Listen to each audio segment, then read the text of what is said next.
There's something haunting about the silence of ancient Egyptian ruins, the towering columns, the sun-bleached statues, the hieroglyphs carved in stone. They stand still in time, but they whisper, faintly, of lives once lived with urgency and desire. We often look at these monuments and think only of gods and pharaohs, of battles and tombs, but rarely do we stop and wonder, how did these people love? How did they touch? What was sex like in ancient Egypt, thousands of years before our modern world would obsess over purity and shame? The ancient Egyptians lived according to an entirely different rhythm, a rhythm that flowed like the Nile, cyclical and sacred. For them, sex was not merely a biological act, it was cosmic. It was part of the divine order, sewn into the very fabric of the universe. To ignore it would be to ignore life itself. The Egyptians did not speak of sex with the same tension or awkwardness that would later color the conversations of Victorian scholars or monotheistic priests. Instead, they folded it into their understanding of nature and the gods. Just as the Nile flooded to bring new life to the soil, so too did sex bring life to the body, the family, and the soul. This wasn't just a private matter, it was a cultural truth written into their stories, their myths, their art. In one of their oldest creation stories, the god Atum brings forth existence not through war or command, but through a solitary act of masturbation. From his seed, the world is born. Such was the reverence the Egyptians held for sexuality. It was not sinful, it was sacred. Sex, in their world, was life. It was fertility, pleasure, renewal. It was magic and medicine. It was ritual. And though time has buried much of their daily existence beneath sand and stone, fragments remain. Erotic poems scribbled on faded papyrus, delicate carvings of lovers on tomb walls, amulets shaped like genitals, worn not in shame but in celebration. Yet for all their openness, the Egyptians were not careless. There were boundaries and spoken rules shaped by status, family, and tradition. Marriage was honored, fidelity expected, and power often dictated freedom. But even within these lines, desire found a way to breathe. It danced in secret gardens, whispered through poetry, and lived quietly in the night. Unlike many ancient societies, Egyptian women enjoyed notable freedoms. They could own property, divorce their husbands, and control aspects of their sexual lives. Virginity, oddly enough, was not obsessively prized. Love mattered more. Compatibility, affection, even passion, these were the pillars upon which many unions were built. But marriage was not always romantic, especially among the elite. It was a tool in arrangement to secure alliances or maintain bloodlines. In the royal family, incest was sometimes practiced, a fact that shocks modern sensibilities but made sense in a culture where gods were siblings and the pharaoh was divine. And yet, love still found its place. In humble homes and golden palaces, alike, couples shared more than duty. They shared laughter, longing, intimacy. Erotic poetry from the New Kingdom speaks of stolen glances and secret trysts, of hearts beating fast beneath linen robes, of lips that trembled with want. Even in death, the Egyptians did not abandon their sensuality. Tombs sometimes included spells to ensure sexual potency in the afterlife. A man might request that his virility continue beyond the grave, that he might enjoy the pleasures of the flesh in eternity, just as he had in life. Sex was not confined to bedrooms or backrooms. It appeared in temple rituals, in agricultural festivals, in symbolic acts meant to ensure fertility for the land and its people. It was present in their medicines, their magic, their myths. It was everywhere, as natural and necessary as water and wind. Still, they were human. They struggled with jealousy, infidelity, heartbreak. There were legal penalties for adultery, especially for women, though punishments varied depending on class. Even in a sexually accepting culture, betrayal could still wound deeply. Prostitution existed, too, sometimes tolerated, sometimes condemned. Some temples may have even hosted sacred sexual rites, though the evidence is debated. What is clear is that sexuality was not hidden, it was discussed, depicted, and even joked about. The ancient Egyptians had humor, after all. They were not solemn statues, they were people. And people get lonely. People fall in love. People make mistakes. The Egyptians knew this. Their writings reflect it. In poems and letters, you find not just the lust of the body, but the ache of absence, the thrill of desire, the comfort of touch. What's most surprising is not how different they were from us, but how similar. Despite the millennia between their world and ours, the essence of human intimacy has not changed. The need to connect, to hold someone close, to feel desired, it's ancient, eternal. So when we ask what sex was like in ancient Egypt, we're not just peering into a distant past. We're looking at ourselves, reflected through time, at our wants, our vulnerabilities, our love. Perhaps that's the true magic of Egypt, not just its pyramids or its gods, but the quiet reminder that, beneath all the layers of time and sand, we've always been human. And being human has always meant wanting to be touched, to be seen, to be loved. The human body, in the eyes of ancient Egyptians, was not a cage to be escaped, or a shameful shell to be hidden. It was a vessel of balance, power, and divinity. Every curve, every gesture, every visible inch of skin played a role in the grand story of life and death. To look at the body was to look at something sacred, but not distant, something divine, but not unreachable. Theirs was a world-view where flesh and spirit were not enemies but companions. When we imagine ancient modesty, we often see veils and robes, bodies wrapped tightly and kept out of view. But in ancient Egypt, this wasn't always the case. In fact, many depictions of daily life, fetched on tomb walls or painted on pottery, show men, women, and even children wearing minimal clothing, especially in the sweltering heat of the Nile Valley. Linen garments were light, often translucent. Nudity, particularly among the working class, was not unusual. For children, it was expected. There was no embarrassment in the unclothed form. The body was a tool, a creation of the gods, and it was designed to function with purpose and beauty. Even laborers and servants, often portrayed in the nude, were not painted to humiliate or reduce them but to reflect their honest condition, their humanity, their role in the ecosystem of Egyptian life. The ancient Egyptians were meticulous, observers of the human figure. In their art, each body part was drawn deliberately, according to a fixed canon of proportions. The ideal male form was athletic, upright, broad-shouldered. The ideal female figure was slender, high-waisted, and graceful. These were not arbitrary preferences. They were visual expressions of balance, what the Egyptians called mat. To be healthy, to be symmetrical, to be whole. This was the highest physical aspiration. But their appreciation of the body wasn't merely aesthetic. It was functional. The body housed the ka, the vital life force, and the ba, the spirit or personality. At death, these spiritual components would separate, but the body remained crucial. Without it, the soul could not be reborn. This is why the preservation of the body through mummification was so essential. Flesh, even after death, had power. It was a bridge between the worlds. Every organ, every limb, held symbolic value. The heart, not the brain, was believed to be the seat of thought and emotion. It would be weighed in the afterlife to determine one's fate.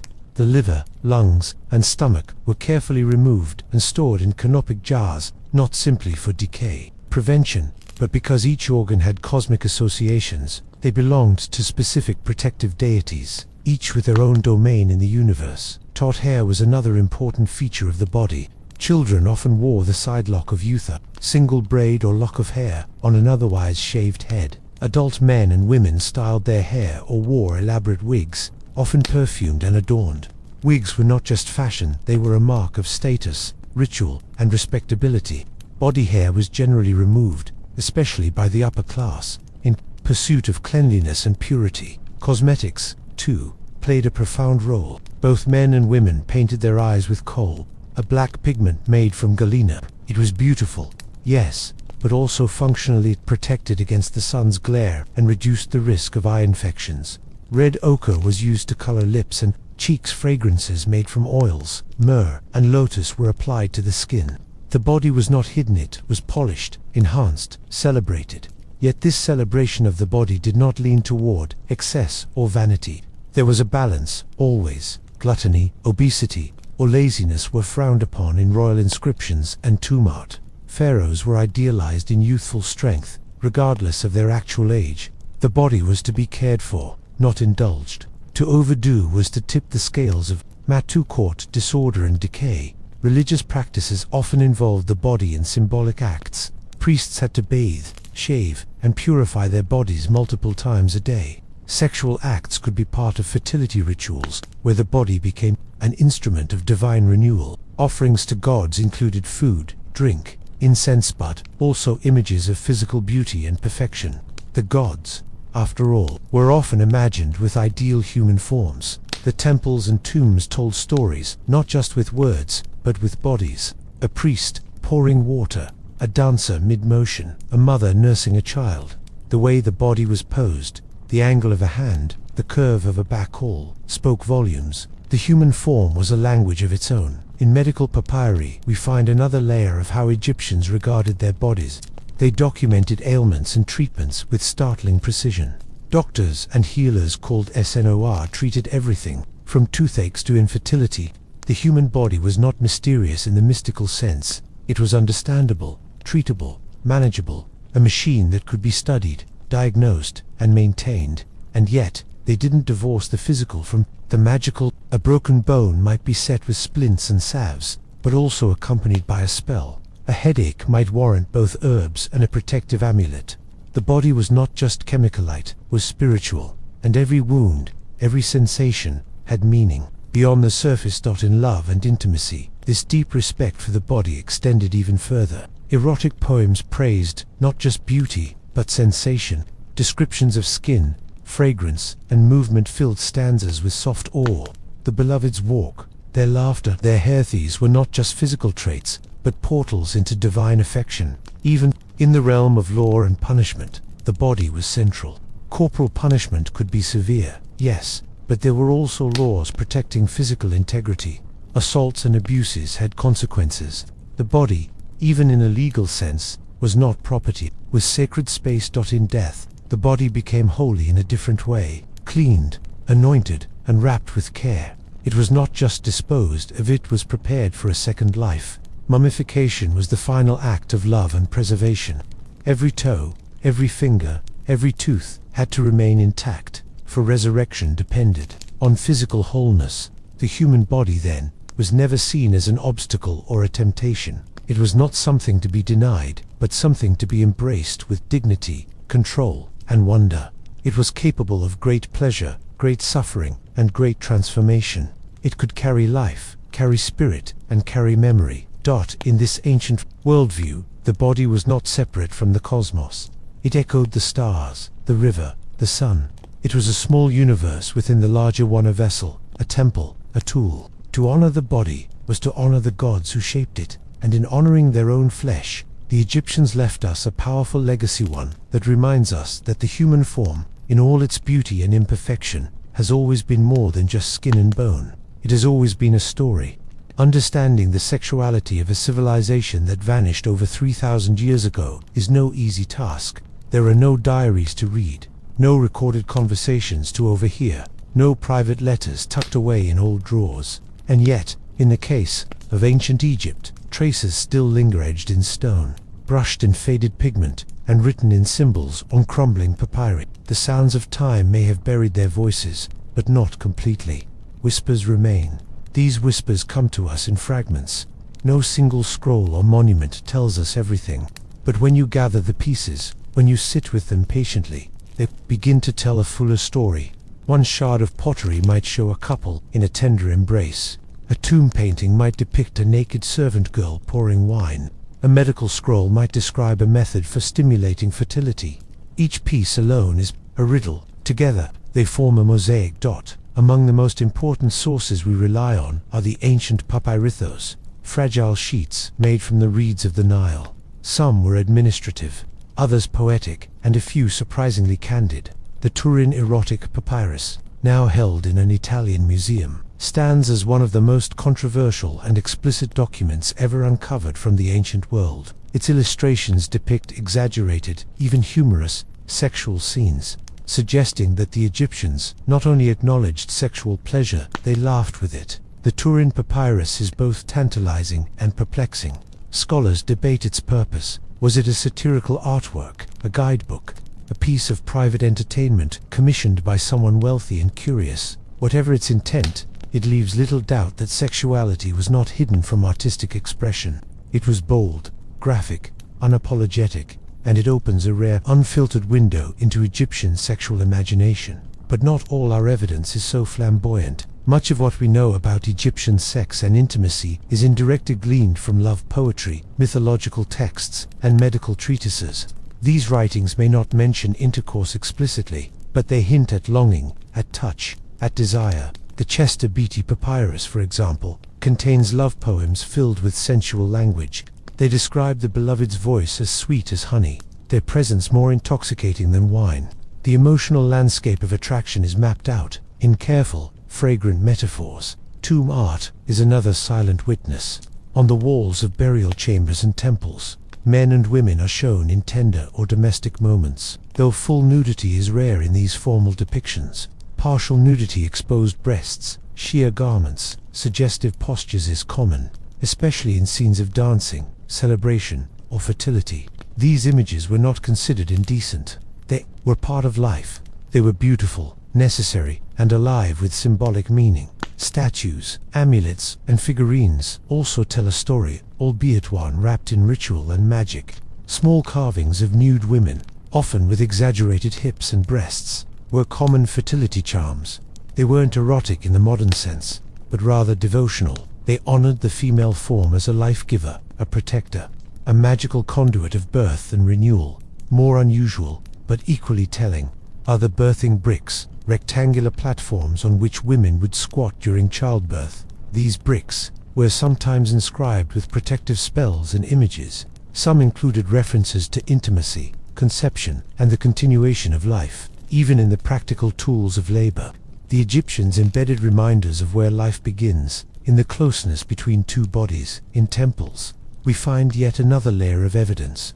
Some rituals involved symbolic unions between gods and goddesses, reenacted by priests and priestesses. These ceremonies may not have involved actual sex, but the metaphors were clear. Fertility, cosmic balance, and the renewal of the land were all mirrored in the language of union. To represent sex was to represent harmony between divine forces. There are also the legal records lists of crimes, disputes, and punishments. Occasionally, they speak of sexual misconduct, adultery, or accusations of assault. From these, we learn what was considered acceptable, what was frowned upon, and how sexual behavior was policed. While these documents are brief and often vague, they offer rare glimpses into the moral boundaries of the time. Ancient Egyptian medical papyri are surprisingly frank. The Kahun Gynecological Papyrus, dating to around 1800 BCE, discusses fertility treatments, contraceptive methods, and gynecological health. It includes recipes for vaginal suppositories made from honey, crocodile dung, and acacia bark. Attempts to control reproduction. In reading them, we see that sex was not only about pleasure or ritual, it was practical. It had consequences that had to be managed, protected, and understood. Mythology, too, plays a central role. The gods were not distant, asexual beings. They had families, lovers, rivalries, even incestuous relationships. The story of Osiris and Isis, for example, includes themes of death, dismemberment, magical sex, and resurrection. When Isis reassembled her slain husband and conceived their child, Horus, it was not just myth, it was a symbolic statement. Sex is part of life, even after death. Creation and intimacy are eternal. We also learn from architecture. The layout of houses often included private rooms, suggesting spaces for sleeping, birthing, and intimacy. Though modest by today's standards, these domestic areas hint at private lives lived behind closed doors, at shared beds, whispered words, and closeness that leaves no written trace. Clothing and fashion add subtle clues. As mentioned before, sheer linen was common, especially among women. Artwork frequently shows slim-fitting dresses with visible curves beneath. Jewelry emphasized the neck, the waist, the hips. Beauty mattered, not just in temples or palaces, but in bedrooms. The Egyptians knew how to adorn the body to enhance its allure. Even graffiti plays its part. On the walls of workers' villages and stone quarries, scribbles and drawings survive. Some crude, some poetic. These markings, often left by laborers, speak of longing, jealousy, and desire. In them, we find an honesty that formal records often lack. They're not official, they're human. Artifacts from burial sites, like figurines of couples or phallic charms, suggest that sexual vitality was hoped to continue into the afterlife. A man might be buried with an amulet shaped like a penis, not as a joke, but as a blessing. It meant he would still be a man in the world beyond, capable of pleasure, capable of life. And then there is silence, the absence of evidence, the gaps in the record. There are things we may never know, the secret gestures, the private conversations, the rules whispered from mother to daughter, father to son. These vanished in the dust.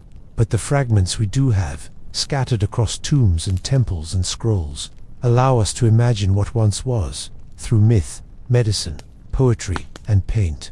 Ancient Egyptians left behind an incomplete but rich tapestry. They didn't write books titled Sex and the Egyptian Way, but they didn't need to. Their worldview, their rituals, and their art speak volumes. You just have to learn how to listen.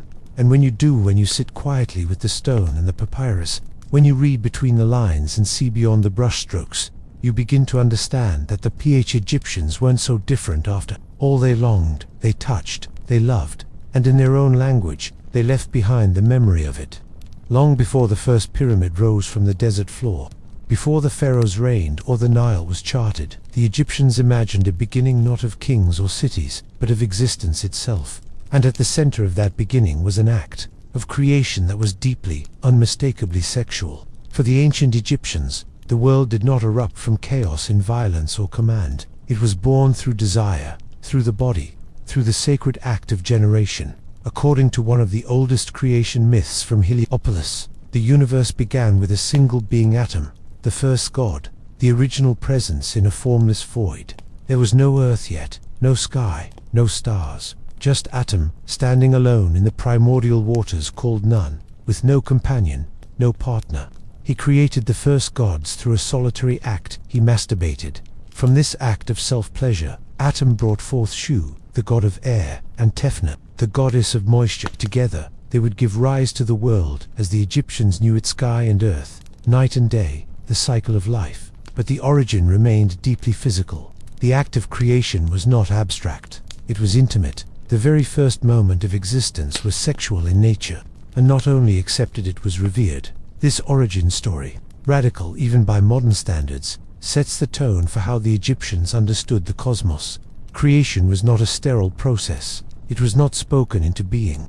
It came from the body, from sensation, from the private becoming cosmic.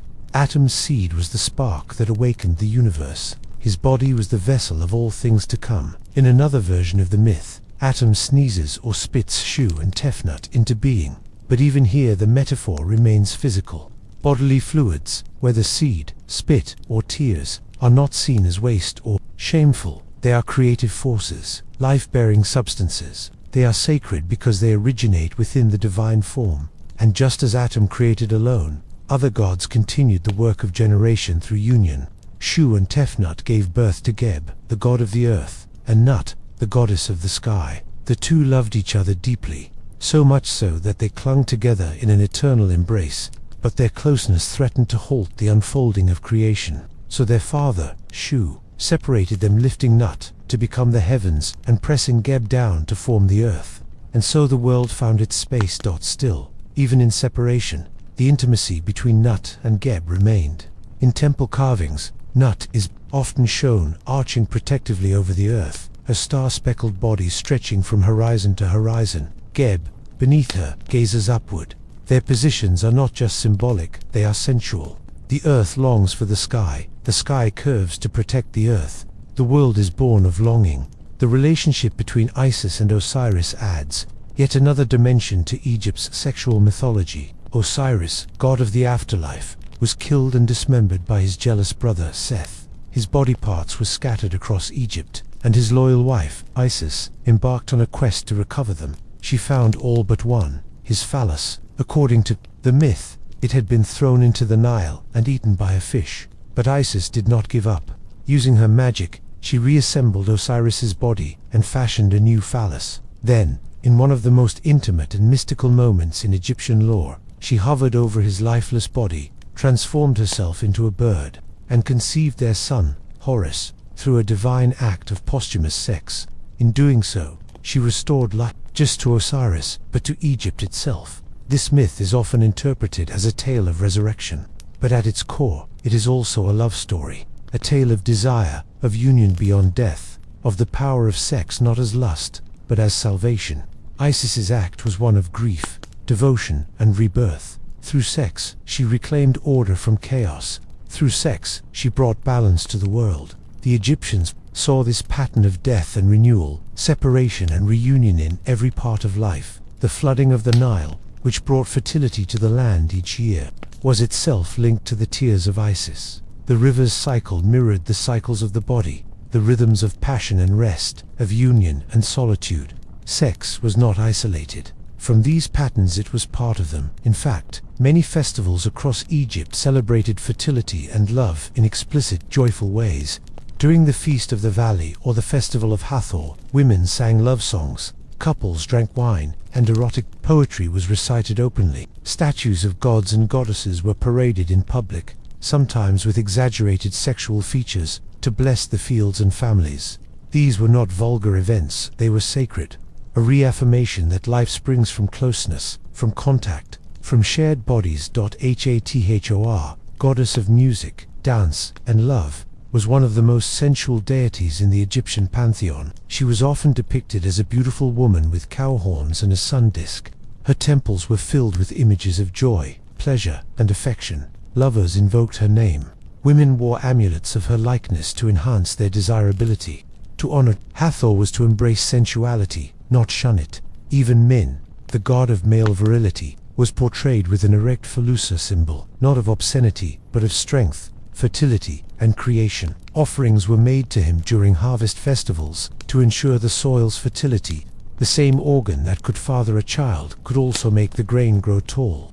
This was the Egyptian mindset. All creation, whether human or agricultural, flowed from the same sacred source. Sex in Egyptian mythology was not just a metaphor, it was a blueprint. The gods modeled it, the myths reenacted it, the people imitated it. And through these stories, a message was repeated, that sex is not dirty, not dangerous, not taboo. It is powerful, it is sacred. It is, in fact, the way the universe began. What's remarkable is how openly these myths circulated. They were told not just in temple rituals, but in popular stories, in festivals, in art. Children likely heard them, adults lived by them. They were not hidden behind veils or encoded in secret language. They were part of the cultural air. The creation myths of Egypt give us something rarer. Civilization that embraced sexuality, not as a weakness or a threat, but as a divine truth. Where other ancient religions feared the flesh, Egypt honored it. Where others condemned desire, Egypt celebrated it. Theirs was a world where sex was not an obstacle to spirituality, but a path toward it. And in listening to these myths, in tracing the god stories across temple walls and broken scrolls, we remember something that modernity sometimes forgets, that sex has always been more than just a private act. It is a story, a symbol, a sacred language written not only in stone, but in the stars, the river, and the beating heart of the human soul. To live in ancient Egypt was to live within the rhythms of the natural world, the rising and falling Nile, the cycle of the seasons, the turning of the stars overhead. Everything had its order, its purpose. Sex, too, was part of this sacred pattern, not separate from it. It wasn't hidden in back rooms or confined to shameful whispers. It was an open current in the river of life. The Egyptians did not treat sex as something forbidden or embarrassing. They treated it as something normal, expected. Joyful sex, for them, was as ordinary as eating, as sleeping, as breathing. It was not reserved for rare moments, nor treated with suspicion. It was a human need, a divine gift, and a celebration of connection. Whether between husband and wife, lovers, or through magical rites, it was understood as part of the human design. The gods had modeled it, the land demanded it, and the people embraced it. This acceptance is seen most clearly in their poetry. Erotic verses from the New Kingdom period don't read like coded metaphors. They speak openly of desire, of longing, of physical attraction. A lover might be described as having skin like polished gold, eyes like stars, or hips that sway like the breeze over lotus ponds. These were not merely compliments, they were invocations of nature's beauty, reflected in the body of the beloved. Some of these poems survive in the Chester Beatty, the first papyrus, where young men and women exchange verses that are tender, suggestive, and filled with the excitement of new love. One poem speaks of a woman waiting by the riverbank, watching for her lover's boat to arrive. Another describes a man so overcome by a woman's voice that he forgets to eat or drink. Desire, in these verses, is not sinful. It is sacred hunger. Egyptian art also reflects this openness. On tomb walls, household scenes show couples reclining together, sometimes with children playing nearby. Servants bring drinks. Musicians strum harps. There is no fear in these depictions, only comfort. The body is shown in gentle, affectionate poses, sometimes with bare breasts or suggestive postures. These were scenes of pleasure, of rest, of love. The afterlife, after all, was meant to be filled with joy. Among the working class, where homes were small and privacy limited, sex still found its space. Couples might lie together on mats behind simple linen partitions. Desire did not depend on luxury. It lived in laughter, in shared meals, in quiet looks across firelit rooms. It was not always poetic, but it was always present. It was part of life's flow, like wind across sand. In festivals and community celebrations, sexuality was often woven into the rituals. During the Feast of Drunkenness, associated with the goddess Hathor, participants drank wine, danced wildly, and sang songs of desire and renewal. The goal wasn't chaos, it was catharsis, a collective return to passion, to play, to the primal joy of being alive. To the Egyptians, this was healing, not harmful. Even agricultural festivals acknowledged sex's power. The fertility of the land was linked to human fertility. Priests performed symbolic rites that echoed the union of gods, asking the heavens to bless both womb and soil. The act of sex, in this view, was not just pleasure, it was sacred magic, a spell cast for abundance and life. In temples, priests and priestesses were expected to remain ritually pure, but this did not mean celibate. Purity meant bathing regularly, shaving body hair, and avoiding certain acts before ceremonies. Outside of that, priests were free to marry, to love, and to have families. Sex was not a threat to spirituality, it was a thread within it. Sexual health was a known field. Medical papyri record methods for contraception, fertility enhancement, and even honey, acacia bark, and dates were commonly used in herbal remedies. Women took charge of their reproductive choices as best they could. There was no great moral weight placed on when or how often a woman became pregnant. Control over the body was viewed as practical, not taboo. Beauty and attraction were openly celebrated. Men and women alike wore scented oils, applied makeup, and styled their hair with care.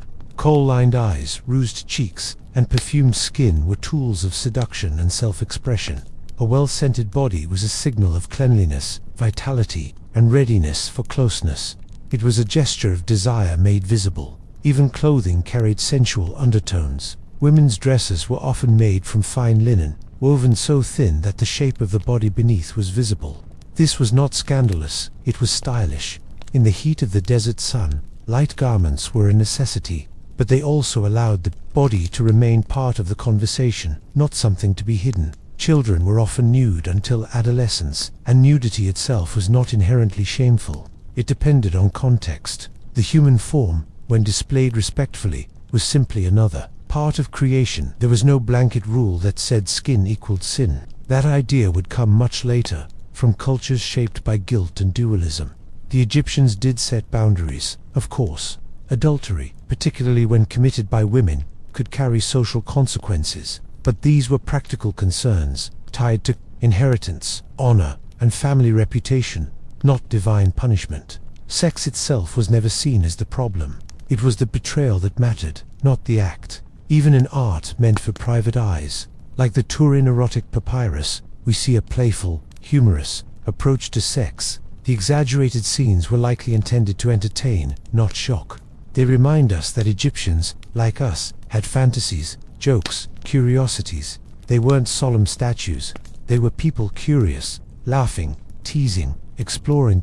In the afterlife, many Egyptians believed they would continue to enjoy the pleasures of the flesh. Tomb inscriptions include requests for sexual potency, fertility, and companionship beyond death.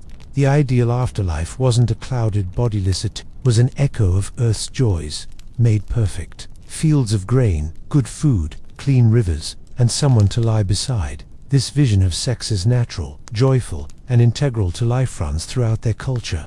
It wasn't something to hide or suppress. It was something to nurture, like a plant, or a child. To the Egyptians, love was not dangerous, it was divine. The body was not an enemy, it was a miracle. And in a world that often ties sex to guilt, fear, or power, the Egyptian perspective offers something different, something softer, something wiser. A reminder that the union of two bodies, far from sinful, might just be one of the oldest forms of worship the world has ever known. In ancient Egypt, gender was not a rigid binary so much as a set of roles, fluid at times, firmly shaped at others, woven into the wider fabric of divine order. It was a framework through which people moved, shaped by myth, law, biology, and belief. To be male or female carried responsibilities, privileges, and expectations, especially when it came to love, sex, and family. But unlike later cultures that imposed harsh limits on one gender or exalted the other, the Egyptians approached these roles with a sense of balance, echoing the larger cosmic harmony they called Mat. Men were generally seen as the initiators. In relationships tasked with pursuing, proposing, protecting, they were expected to provide stability, to be present, to lead the household. But this leadership was not absolute. A man's honor lay not in domination, but in fulfilling his duties as husband, father, and provider. Sexually, he was expected to be potent, attentive, and, ideally, faithful. But his fidelity was not always enforced with the same cultural weight as a woman's. Women, on the other hand, were not passive figures locked behind doors. In fact, in many ways, ancient Egyptian women enjoyed rights that would not be seen again for thousands of years. They could own property, inherit land, initiate divorce, and conduct business. In sexual relationships, they were seen not only as recipients, but as participants. Desire was acknowledged, sometimes even expected. Love poems speak of women taking the lead, calling to their lovers, inviting them close, dreaming of their touch. Marriage was a central institution, though not always formalized with state documents. A couple could be considered married simply by living together and referring to each other as spouses. There were no grand religious wedding rituals, just a mutual agreement, sometimes arranged by families, sometimes born from love. Within that union, sexual expectations varied by class, status, and circumstance. Fidelity was more strictly demanded of women, particularly among the elite. A woman's adultery could bring shame upon her family and even threaten inheritance lines, especially when property was passed through bloodlines. In rare cases, it could lead to legal consequences. Men, though encouraged to remain loyal, were not judged with the same severity. Social structures, rather than religious commandments, set these standards. But despite these differences, mutual affection was often at the heart of relationships. Many tomb inscriptions describe spouses not just as partners, but as beloved. Husbands praised their wives' beauty and wisdom. Wives described their husbands as kind and strong. The language is warm, personal, and often deeply romantic. These weren't cold contracts, they were connections. Gender also played a role in religious symbolism. Male gods typically represented order, fertility, and protection. Female goddesses embodied magic, motherhood, and sensual power. But these roles were not fixed. Many goddesses like Isis and Sekhmet were both nurturing and terrifying, soft and ferocious. Male gods could be vulnerable, even weeping. The gods reflected human complexity, not caricatured roles. This divine fluidity echoed in daily life. In some cases, women served as priests, scribes, or temple musicians. Some held high administrative roles. In rare instances, women even ruled. The land Hatshepsut, most famously taking on kingly titles and regalia. Gender did not bar power, it only shaped how that power was expressed. In sexual contexts, women were often admired for their beauty, charm, and fertility. Men were praised for strength, virility, and wisdom, but these ideals were flexible. A man's kindness, or a woman's cleverness, could be just as attractive as their physical traits. Erotic poems reveal that both genders valued presence, voice, and even scent. One poem speaks of a lover whose fragrance is more intoxicating than all the perfumes of Punt. Clothing and adornment reflected these gender ideals. Women often wore form-fitting linen dresses, sometimes sheer, accessorized with jewelry, beads, and scented oils. Men wore kilts or loincloths, their upper bodies bare in the heat. Both genders used cosmetics. Kohl-lined eyes, painted nails, and perfumed skin were common for men and women alike. These were not gendered in the modern sense. They were tools of beauty, attraction, and ritual. Gender also influenced sexual magic and superstition. Amulets were often gendered. A woman might wear one shaped like a frog for fertility, while a man might wear one shaped like the phallus for virility. Spells targeting sexual health or attraction often invoked specific gods or goddesses, depending on the user's gender. These charms were practical, protective, and sometimes erotic. In child-rearing, roles were traditionally divided. Women tended to the young, breastfeeding, bathing, teaching them early skills. Men provided food, worked the fields, served in the army, or maintained family trade. But these roles were not strict. Fathers are sometimes depicted cradling infants. Mothers might oversee economic matters. There was room for overlap, especially among the lower classes where survival demanded flexibility. Sexual orientation, while not discussed in terms we use today, was also shaped by gender norms. Most sexual acts were expected to be between men and women, largely due to procreative importance. Yet, depictions and stories like the myth of Horus and Set suggest that non-heteronormative acts were known, and sometimes used to explore power dynamics or humiliation. The attitude toward these acts was less moral and more political, focused on dominance, not identity.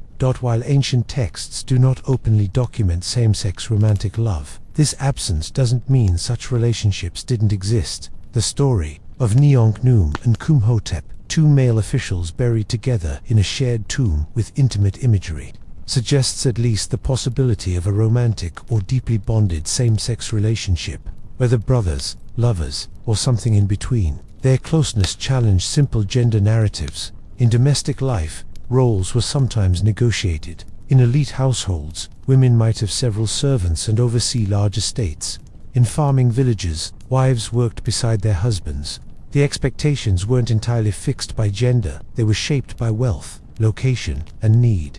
But underlying it all was a sense of partnership, the idea that both male and female were needed to complete the circle. Ultimately, gender roles in ancient Egypt were about harmony, not hierarchy. While men may have held more public power and women more private influence, both were seen as vital.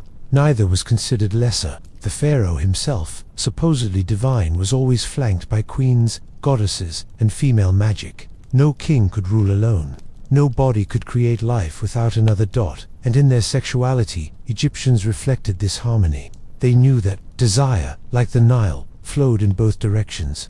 That passion was not just about performance, but about presence. And that regardless of gender, what mattered most was connection to spirits finding balance, if only for a moment, in the arms of one another. When we imagine the distant world of ancient Egypt, we often think of its stone, its statues, tombs, pyramids, cold, unyielding, eternal.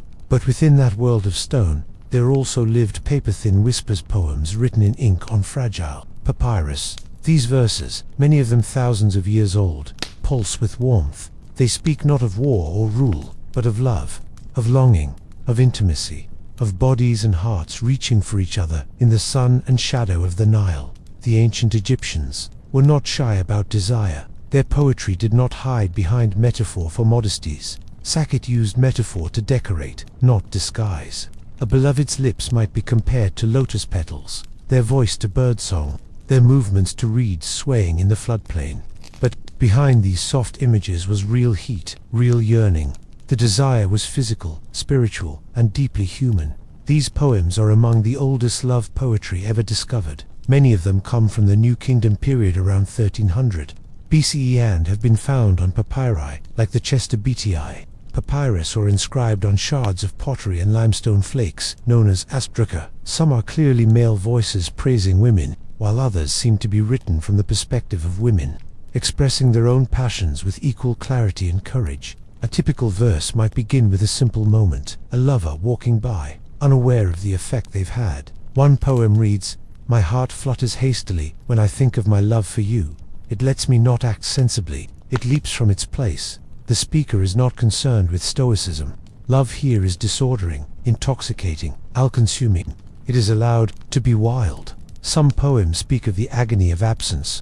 A lover is late to arrive. The speaker paces, restless, like a lion in a cage. Others describe secret meetings near the riverbank, the sweet anticipation of a touch, the thrill of closeness. In one verse, a girl says, "I shall lie down inside my house and pretend I am ill. Then my neighbor will come to see me and sit beside me for a while." The emotion is playful, but the longing is real. Eroticism is never far from these lines. Many poems are filled with sensual imagery: skin, scent, taste. They delight in the body, not as a vulgar object, but as a sacred site of pleasure and connection. A beloved's hair might be called dark as the raven, their body fairer than fine gold, their embrace sweeter than wine. The body is a garden, a temple, a secret waiting to be discovered, and yet the tone is rarely crude. The Egyptians understood that eroticism did not require graphic detail. It lived in suggestion, in rhythm, in emotional honesty. One poem describes how the lover's mere presence causes the speaker's heart to flutter like a fish on the line. Another imagines the joy of just sitting close enough to hear them breathe. This subtlety is not restraint, it's intimacy. Interestingly, many poems are from female perspectives, and they are often bold, even assertive. In one, a woman declares, "If only you would come to me, if only you would let me see your face. My heart is filled with longing." There is no shame in her desire, no hesitation in her voice. The women of these poems are not passive recipients of love. They seek it, they crave it, they name it. This openness may surprise modern readers, especially those shaped by later, more repressive cultures. But in ancient Egypt, love and sex were not moral battlegrounds. They were part of life's cycle, necessary, beautiful, fleeting. Poetry captured these moments like a breeze through linen, soft, ephemeral, but unforgettable. The poems often pair emotional longing with natural imagery. The Nile's waters become metaphors for passion. The heat of the sun mirrors the burn of desire. Flowers bloom as lovers approach. Even the fertile soil of the delta becomes symbolic of the female body, awaiting touch, awaiting rain. In this poetic world, nature is not separate from love, it is the language of it. Humor appears. Some verses play with awkwardness, shyness, or teasing. A girl pretends not to notice her admirer. A boy trips over his words. A neighbor gossips. These were not lofty, untouchable lovers. They were real people, filled with nerves, flirtation, and silly games. In their clumsiness, we see ourselves. There's also a deep emotional intelligence in these poems. They understand how love can ache, how it can confuse, how it can fill you with light, and also make you afraid. One poet writes, "My heart longs to be with you, but I fear what others will say." Love here is powerful, but it's vulnerable. These are not declarations shouted from rooftops, they are quiet confessions whispered into the night. The fact that these poems survived is a miracle. They were never meant for eternity. Unlike the inscriptions carved deep into tomb walls, these verses were written on scraps of reed paper, fragile and fleeting. And yet, across centuries of silence, they speak. Their voices are still fresh. Their rhythms still echo in our ears. Reading them, one senses that the Egyptians cherished love, not just as pleasure, but as meaning. To love was to feel truly alive, to be touched, to be held, to be chosen. These were not small things. They were sacred gifts. Even in a land where gods walked among men, where death was conquered with spells, it was love that made life most divine. And perhaps that is why the poetry feels so timeless. It is not locked in its era. It belongs to anyone who has waited, watched, hoped, or dreamed. Anyone who has felt their heart race at the sight of someone's smile. The Egyptians may have lived thousands of years ago, but in these poems, they feel very near. They remind us that love is ancient, that the fluttering heart, the trembling hand, the stolen glance, had always been this way. Long before phones and letters and flowers, someone was already writing, "My desire is to walk with you hand in hand, under the sycamore, until the night falls around us." And someone else, somewhere, was reading it tanned, smiling. Sex in ancient Egypt was not cloaked in secrecy or silence. It was part of the ordinary rhythm of life, like planting fields, lighting lamps, or offering prayers. There were, of course, rules and customs that shaped how people approached intimacy, but at its core, sex was seen as a natural and necessary force. It was tied not just to pleasure, but to balance, healing, family, and even survival. In this way, it was both mundane and magical, part of the everyday, yet forever sacred. The Egyptians did not separate the body from the spirit, the way some later cultures would. They believed that physical experiences had spiritual echoes, that human form, with all its curves and hungers, was not an obstacle to divinity but a reflection of it. This belief shaped how they approached sex, not as something shameful, but as something rooted in cosmic order. It was an act that mirrored the gods and sustained the world. Within marriages, sexual intimacy was expected, even celebrated. Husbands and wives were encouraged to enjoy each other fully. Inscriptions and tomb art show couples embracing, relaxing together, and engaging in moments of closeness. These were not clinical depictions of reproduction. They were emotional, warm, and sometimes even sensual. A good relationship included touch, affection, and sexual fulfillment. There's strong evidence that both men and women were expected to be sexually active. Male potency was admired, but female sexual pleasure was also acknowledged. In erotic poems and festival rituals, women are shown as willing, even eager participants in love. This mutual desire reflects a culture that valued balance in relationships, not domination or submission, but connection. Certain positions and acts were considered more favorable than others, especially when it came to fertility. Though explicit, manuals like those in ancient India do not survive from Egypt. Art and sculpture occasionally depict couples in intercourse. The most common pose appears to be the man standing or kneeling behind the woman, possibly influenced by beliefs about improving conception. Other images hint at foreplay and intimate playfulness. Foreplay itself may have had spiritual as well as sensual significance. Kissing, caressing, and even oral stimulation are alluded to in various erotic and poetic texts. These acts were not condemned. On the contrary, they were likely part of the rhythm of closeness, ways of awakening the body and honoring the other. Intimacy was not rushed, it was an art. Clothing also played a role in sexuality. In daily life, linen garments were often sheer, especially among the lower classes and in the hot climate. This meant that the body was often partially visible, making arousal less taboo. Nudity was not always sexual, but it was never entirely divorced from sensuality either. The visual world was one of softness, of shape, of skin that was rarely hidden. Perfume and oil were essential parts of seduction. Men and women both applied scented unguents, which were believed to not only enhance attractiveness, but also maintain health. Certain scents, such as frankincense, myrrh, and lotus, were associated with arousal. These were not just cosmetics, they were spells of allure, meant to heighten sensation and awaken desire. During major festivals, especially those honoring Hathor, the goddess of love's sexual license increased. Wine flowed, inhibitions loosened, and symbolic reenactments of divine union were sometimes performed. While these events had ritual frameworks, they also reflected a temporary suspension of social boundaries. Desire was allowed to dance more freely. This openness was not seen as indecency. It was a return to the source, a moment of cosmic celebration.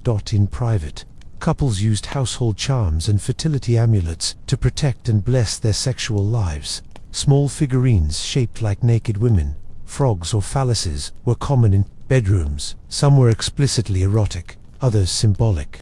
These objects were often placed near beds or worn as jewelry. They were thought to encourage successful conception, protect against impotence, or simply maintain harmony between lovers. There were also contraceptive methods, primitive by today's standards, but inventive and sincere. Recipes preserved. In medical, papyri describe vaginal pastes made from honey, crocodile dung, acacia bark, and dates. These mixtures were believed to block or kill sperm, or alter the womb's ability to receive it. Whether effective or not, they show that Egyptians thought actively about sexual responsibility and control. Virginity, especially for women, was not obsessively valued. While maidenhood had symbolic weight, there's little evidence that it was strictly enforced or prized above all. What mattered more was honor, family reputation, and mutual respect.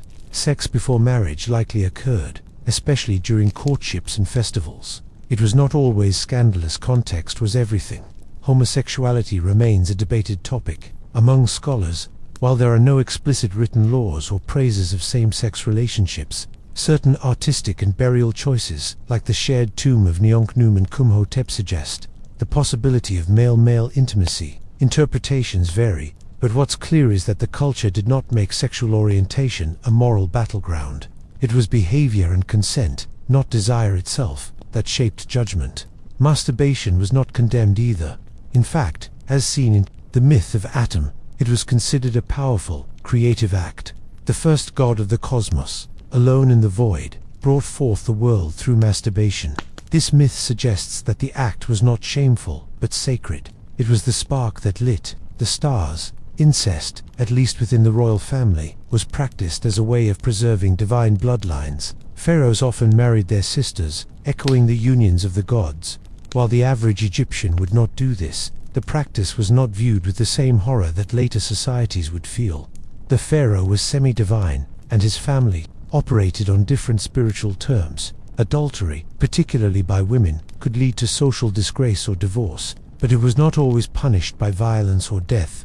Most records show that consequences were financial or reputational. Men could face penalties as well, especially if they seduced a married woman of high rank. There was a clear sense of respect for household boundaries, but not a climate of cruelty or paranoia. Sex work existed, though its legal and social standing is not fully understood. Some women may have worked as dancers or entertainers offering companionship, while others may have sold sex more directly.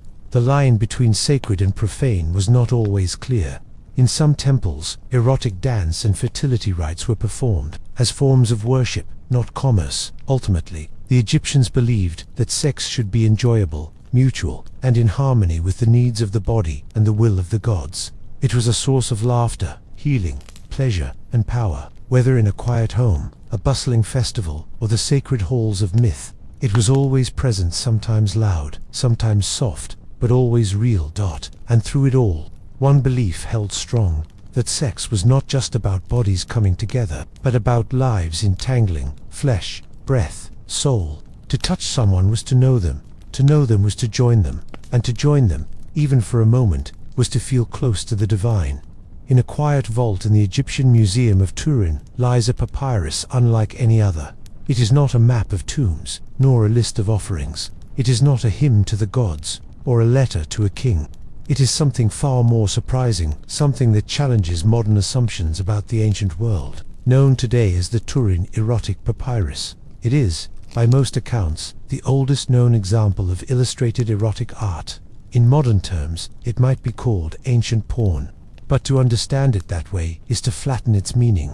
What lies on this scroll is far more complex and far more human. The papyrus, which dates to around 1150 BCE, was discovered in fragments in the 19th century. Its original length is unknown, but even in its damaged state, it stretches over 2 meters.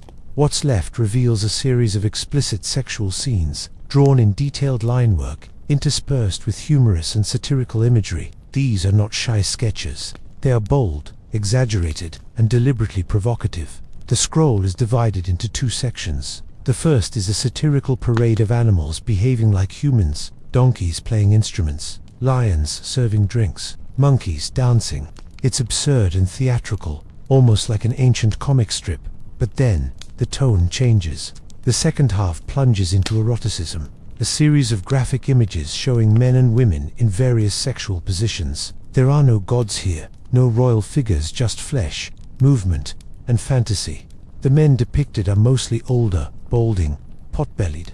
The women, on the other hand, are young, slim, and often adorned with wigs or jewelry.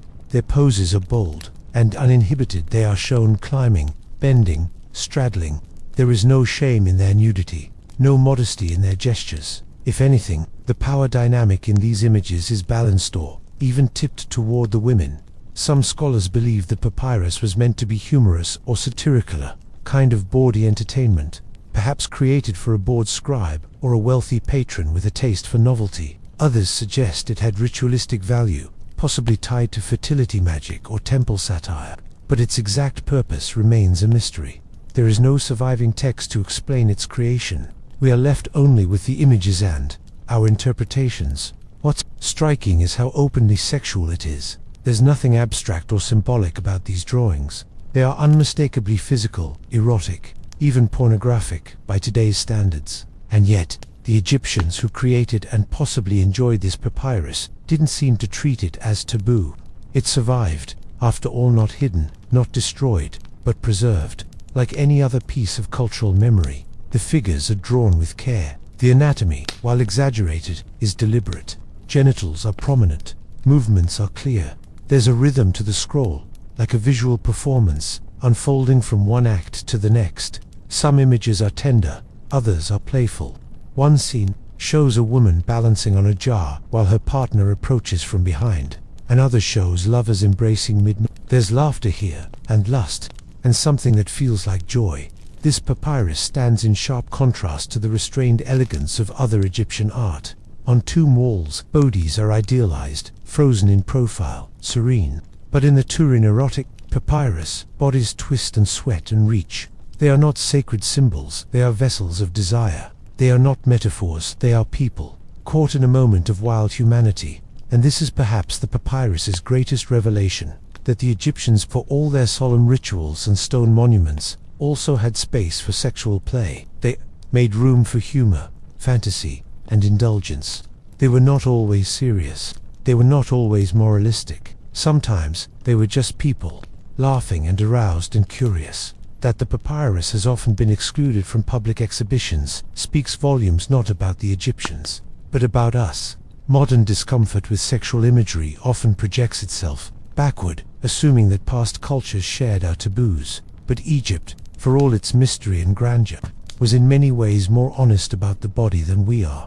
Some scholars have tried to downplay the papyrus's content, calling it crude, immature, or meaningless. But that dismissal reveals a modern bias. Why should sex not be worthy of art? Why should humor not be part of heritage? The scroll may not be noble in the traditional sense, but it tells a truth about appetite, about imagination, about what it means to be alive. Others have wondered whether the papyrus was meant to mock certain figures, especially given the unattractive depiction of the men. Could this have been political satire, a way to poke fun at officials or priests?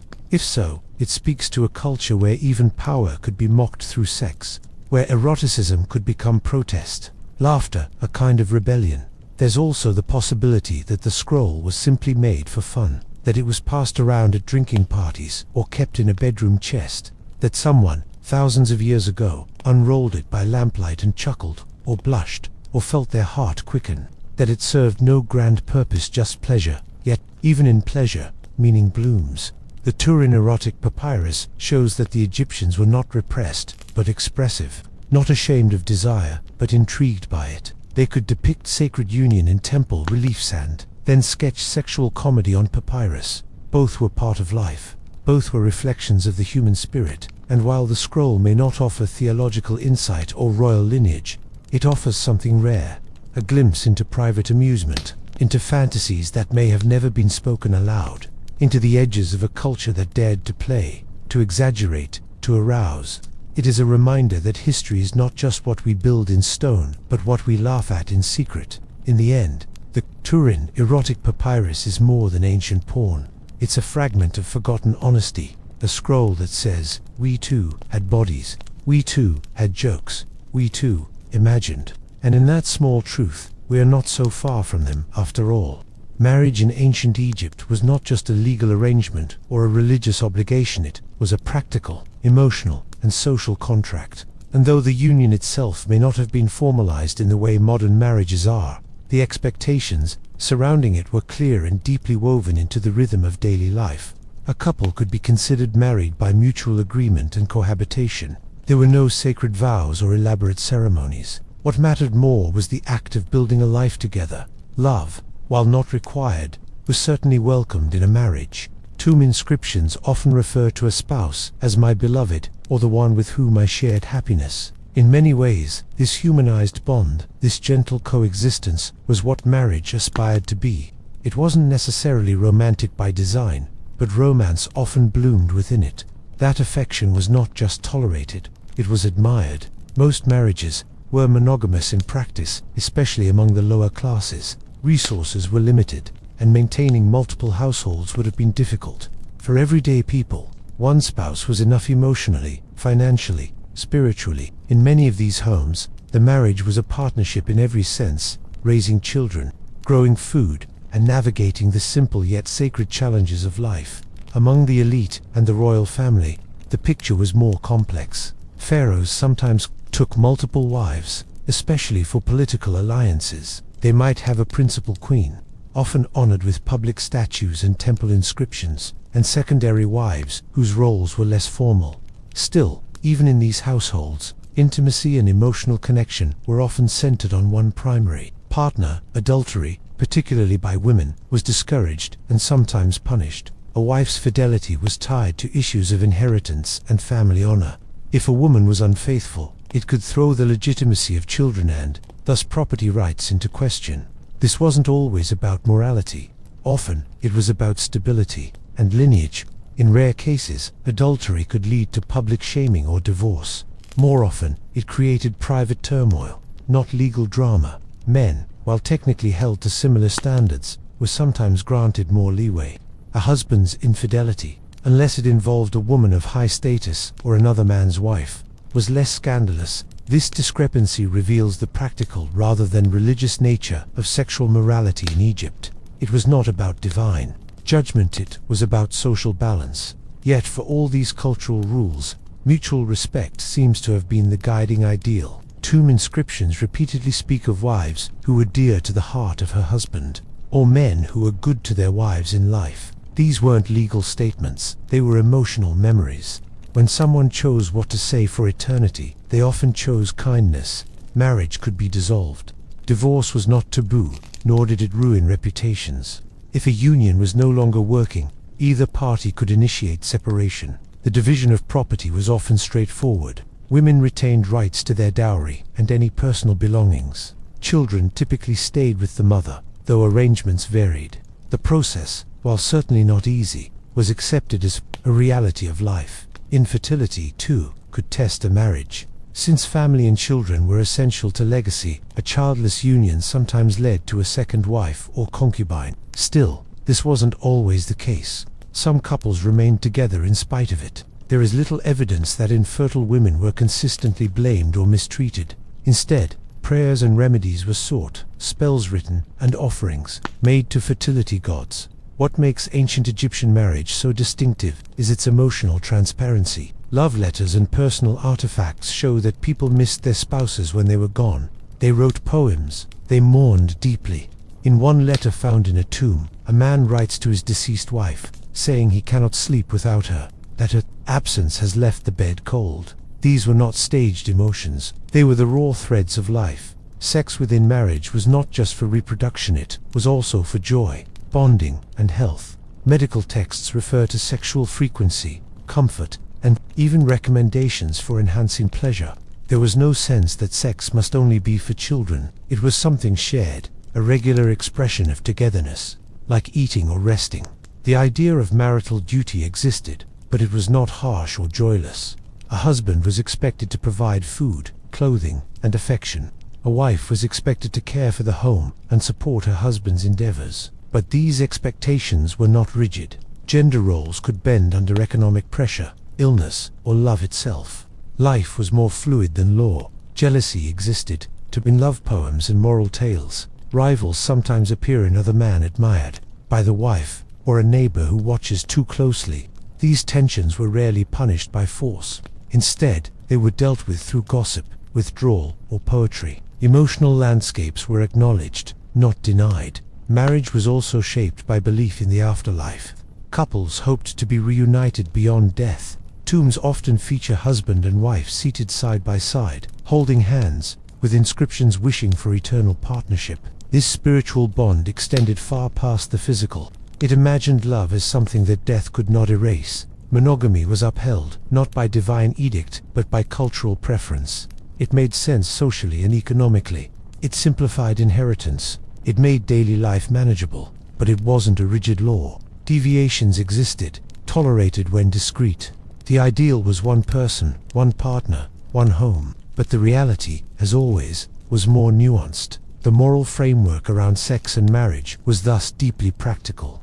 It protected families, ensured order, and reflected the principles of the ancient Egyptian concept of balance, truth, and harmony. Adultery threatened that balance. Kindness within marriage preserved it. This framework did not rely on guilt, but on mutual responsibility. It asked not what rule did you break, but whom did you hurt.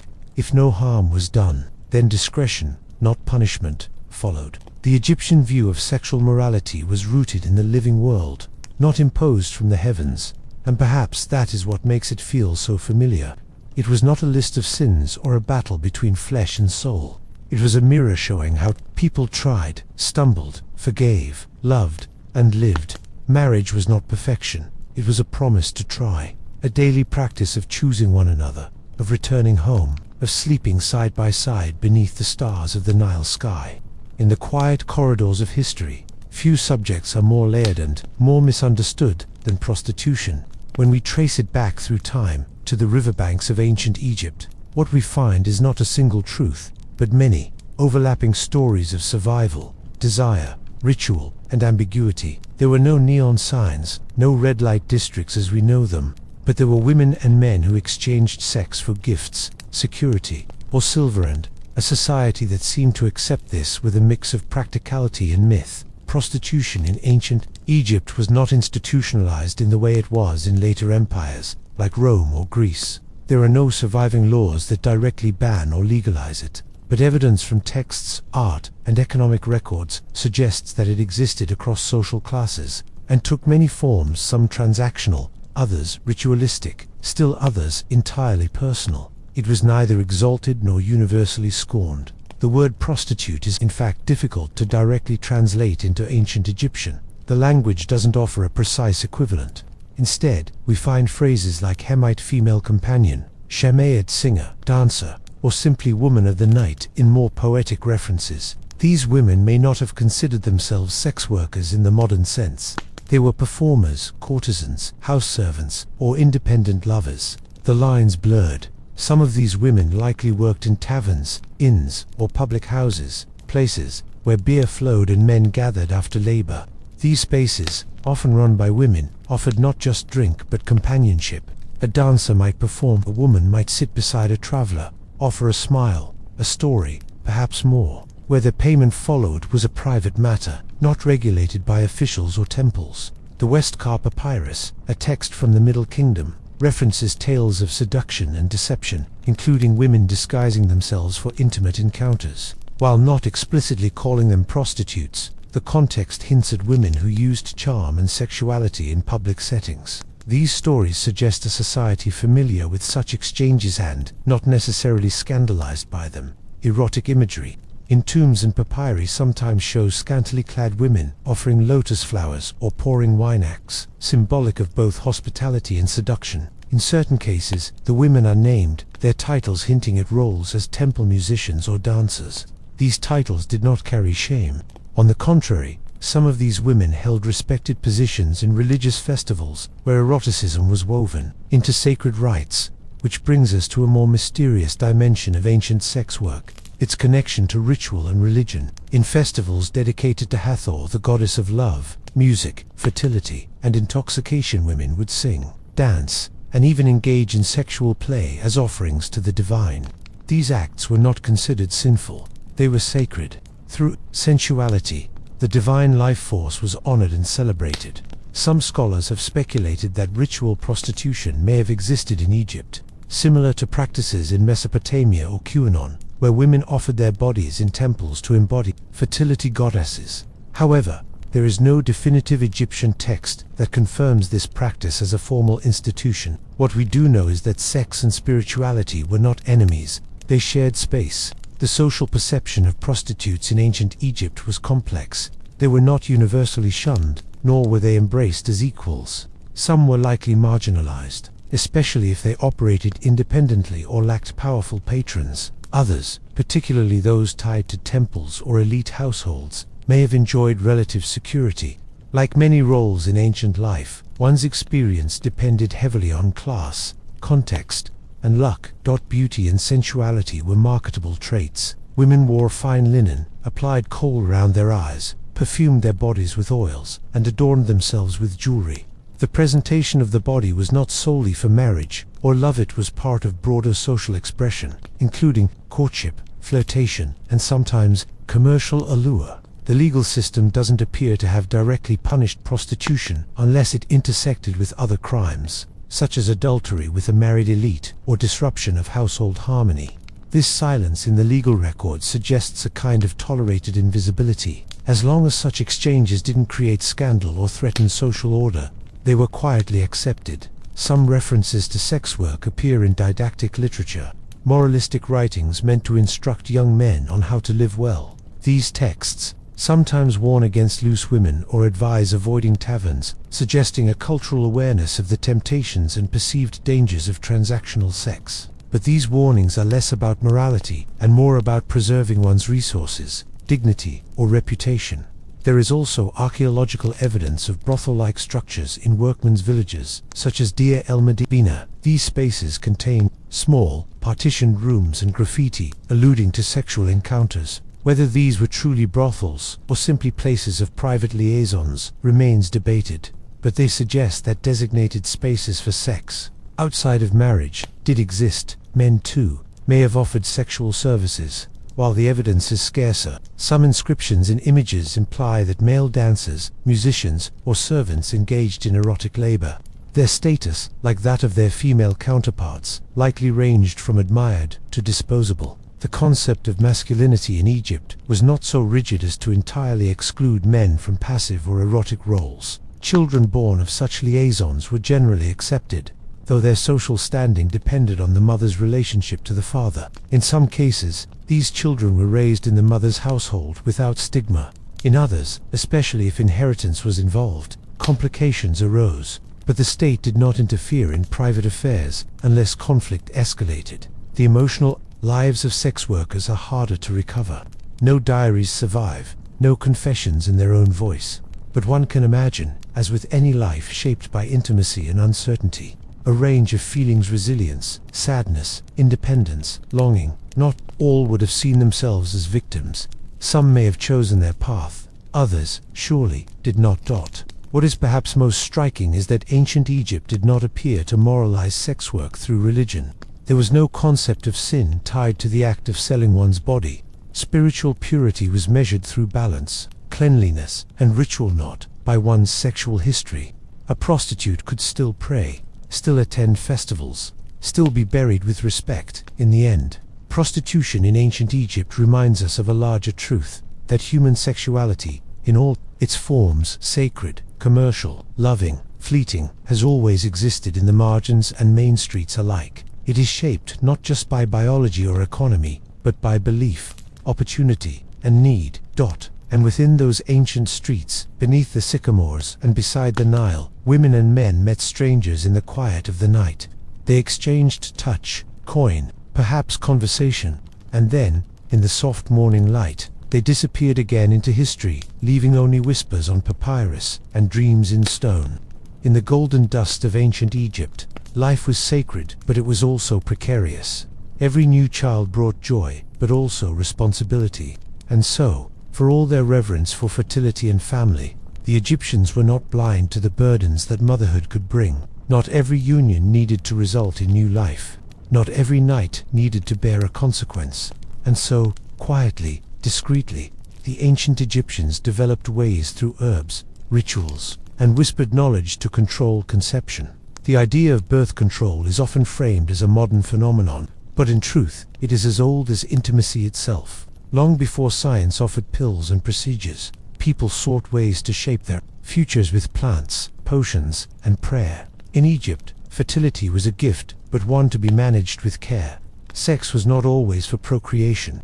It was for connection, for pleasure, and sometimes, for comfort. In that space, the idea of choice quietly took root. We know of several birth control methods from the medical papyri, especially the Kahun Gynecological Papyrus, one of the oldest known texts on women's reproductive health, dating to around 1800 BCE. The remedies described are raw, vivid, and striking in their creativity. There are no diagrams, no measured dosages, but there is knowledge passed down from midwives, healers, and wise women who knew the rhythms of the body like they knew the flood of the Nile. One common method involved vaginal pessaries, plugs or pastes inserted into the vagina before intercourse. These were made from mixtures that included honey, crocodile dung, sour milk, natron, a kind of salt, acacia leaves, and sometimes dates. These ingredients weren't chosen at random. Acacia, for example, contains lactic acid, which has mild spermicidal properties.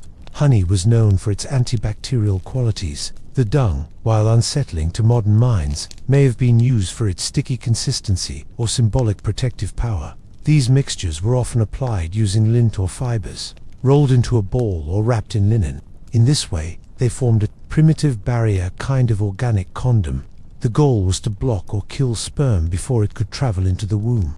Whether these methods were truly effective is uncertain. Some may have worked modestly, others may have offered comfort through ritual alone. But the effort speaks volumes. The ancients were thinking, planning, choosing. Contraception wasn't limited to physical barriers. Some texts refer to magical amulets and incantations meant to protect a woman from conception. A small stone, inscribed with sacred symbols, might be worn on a necklace or tucked beneath the bed. Spells invoking deities like Best the dwarf, god of childbirth and protection, or Isis, the divine mother, could be spoken or written on papyrus and carried close to the skin. In this blending of medicine and magic, there was no conflict. The Egyptians did not divide science from spirit. To them, the body was a vessel of divine energy, and healing required both herb and incantation. A woman might drink a bitter tea by moonlight, while a priestess whispered protection over her womb. The boundaries were soft, the belief was strong. Contraceptive practices weren't solely the responsibility of women. Though most surviving texts focus on female anatomy, men, too, were likely advised in matters of timing and withdrawal. Some scholars believe that the coitus interruptus method, withdrawal before ejaculation, may have been practiced, though evidence is sparse. Fertility awareness, even if not fully understood, existed in the form of tracking moon phases, bodily signs, and dream omens. In some cases, prolonged breastfeeding was used as a form of birth spacing. Lactational amenorrhea, where breastfeeding suppresses ovulation, was a natural contraceptive, known even in antiquity. Women often nursed their children for 2 to 3 years, which helped extend the time between births. This practice was both practical and nurturing, a gentle rhythm that benefited both mother and child. Abortion is a more sensitive and uncertain topic. While direct references to abortion are scarce, some medical papyri contain recipes that scholars believe may have been intended to induce menstruation or miscarriage. Ingredients like pomegranate rind, juniper, or castor oil appear in contexts that hint at their use for this purpose. If such practices existed, they were likely whispered, not written. The decision to end a pregnancy would have been deeply, possibly dangerous. There is no strong evidence that contraception carried moral stigma in ancient Egypt. Sex itself was not seen as shameful, and control over one's body was part of the natural order. Unlike later societies where chastity was bound tightly to virtue, the Egyptians took a more pragmatic view. What mattered was harmony. Disruption to family life, inheritance, or social order was a concern, but a woman using a honey-based pessary, that was simply wisdom. Contraceptive practices were likely passed down through women's mothers, midwives, sisters, temple priestesses. They were not part of state medicine or taught in schools. This was whispered, knowledge trusted, revered, and deeply personal. In villages along the Nile, under the flickering light of oil lamps, these remedies were shared with tenderness and care. Among the elite, contraceptive knowledge may have also served political ends. A queen who controlled her fertility could influence succession. A concubine who became pregnant might rise in status. In these circles, the stakes of conception were high. Control, therefore, was power. Discretion was everything. It's also important to consider that while contraception existed, it wasn't always accessible or desired. Many couples welcomed children as gifts from the gods. A large family was seen as a sign of prosperity. The tension between pleasure and procreation, between desire and destiny, was ever present. Some women protected their wombs, others offered them openly to fate. Sex, when separated from reproduction, took on a different light. It became an act of closeness, of release, of joy. The availability of contraception, however crude, allowed for this freedom. It gave couples choice, it gave women agency, however subtle. And in a world where life and death walked side by side, that agency was precious. Even in the afterlife, fertility mattered. Spells in the Book of the Dead sometimes reference the rebirth of sexual potency. A man might hope to be virile in the field of reeds. A woman might hope to be whole and desirable again. This longing didn't end with life. It transcended it. In the end, the story of contraception in ancient Egypt is not just one of herbal recipes and linen plugs. It is the story of people trying to live with intention, to shape their futures, to find space for love, lust, and laughter without fear. It is a reminder that even in the oldest corners of history, the desire to choose has always burned quietly beneath the skin. In ancient Egypt, there was no rigid wall between the physical and the mystical. Every breath, every action, every desire lived under the gaze of gods and spirits. And in the dim glow of oil lamps, beneath star-washed skies, people whispered invocations not just for protection, but for passion. They turned to the unseen world to attract lovers, conceive children, heal broken hearts, and ignite fading flames. In Egypt, sex and magic were not separate spheres, they were partners in the dance of life. From the banks of the Nile to the echoing halls of temples, magic was part of daily existence. It wasn't viewed as dark or forbidden. It was naturally a tool, much like farming or medicine, used to bring balance and maintain Mat, the sacred order. And just as people prayed for rain or health, they also sought enchantments for love, lust, fertility, and pleasure. Fertility spells were among the most sacred forms of erotic magic. A woman struggling to conceive might seek the help of a Heka priest or a midwife versed in sacred arts. Together, they might mix a potion from ground dates, milk, and crushed plants like acacia or juniper. These were not merely medicinal ingredients, they were symbols of sweetness, vitality, and the divine feminine. The potion would be drunk, or in some cases, applied to the womb, accompanied by whispered prayers to Isis, Hathor, or Toret. Isis, the goddess of magic and motherhood, was central to these rituals. Her story raising Osiris from death, conceiving Horus through magic, made her the embodiment of divine fertility. Women called upon her in times of longing and barrenness. Her name was carved into amulets, drawn in ink on walls, and spoken aloud in the silence of night. To utter her name was to open the door between flesh and miracle. Hathor, goddess of love, beauty, and music, was also a key figure in erotic spell work. Her festivals were filled with wine, dance, and sensual joy. In spells, her presence symbolized not just desire, but fulfillment. Her energy was invoked to soften hearts, to stir affections, to rekindle marital warmth. A love potion made in her name might include lotus petals soaked in wine and honey, stored overnight in the moonlight before being secretly added to a drink. These potions were not always shared willingly. Some were brewed in secret, poured quietly into a lover's cup, or sprinkled on clothing. Desire, after all, could be one-sided. Magic offered a way to reach across that distance. Whether ethical or manipulative, these acts remind us that longing, too, is ancient and often desperate. Men, just as often, turn to spells. A young man aching for a woman's affection might consult a magician to craft a binding spell, prayer, or curse designed to make the desired person think of him obsessively, lose sleep, or dream of him every night. These spells were written on scraps of papyrus and placed beneath doorways or buried near the target's home. Love was not always gentle. Sometimes it was an act of will. Erotic spells could be highly symbolic, even poetic. A man might write a spell calling his lover the sweet fig of the garden, or describe her hips as wide as the canal of joy. These were not crude incantations. They were intimate, emotional, and charged with longing.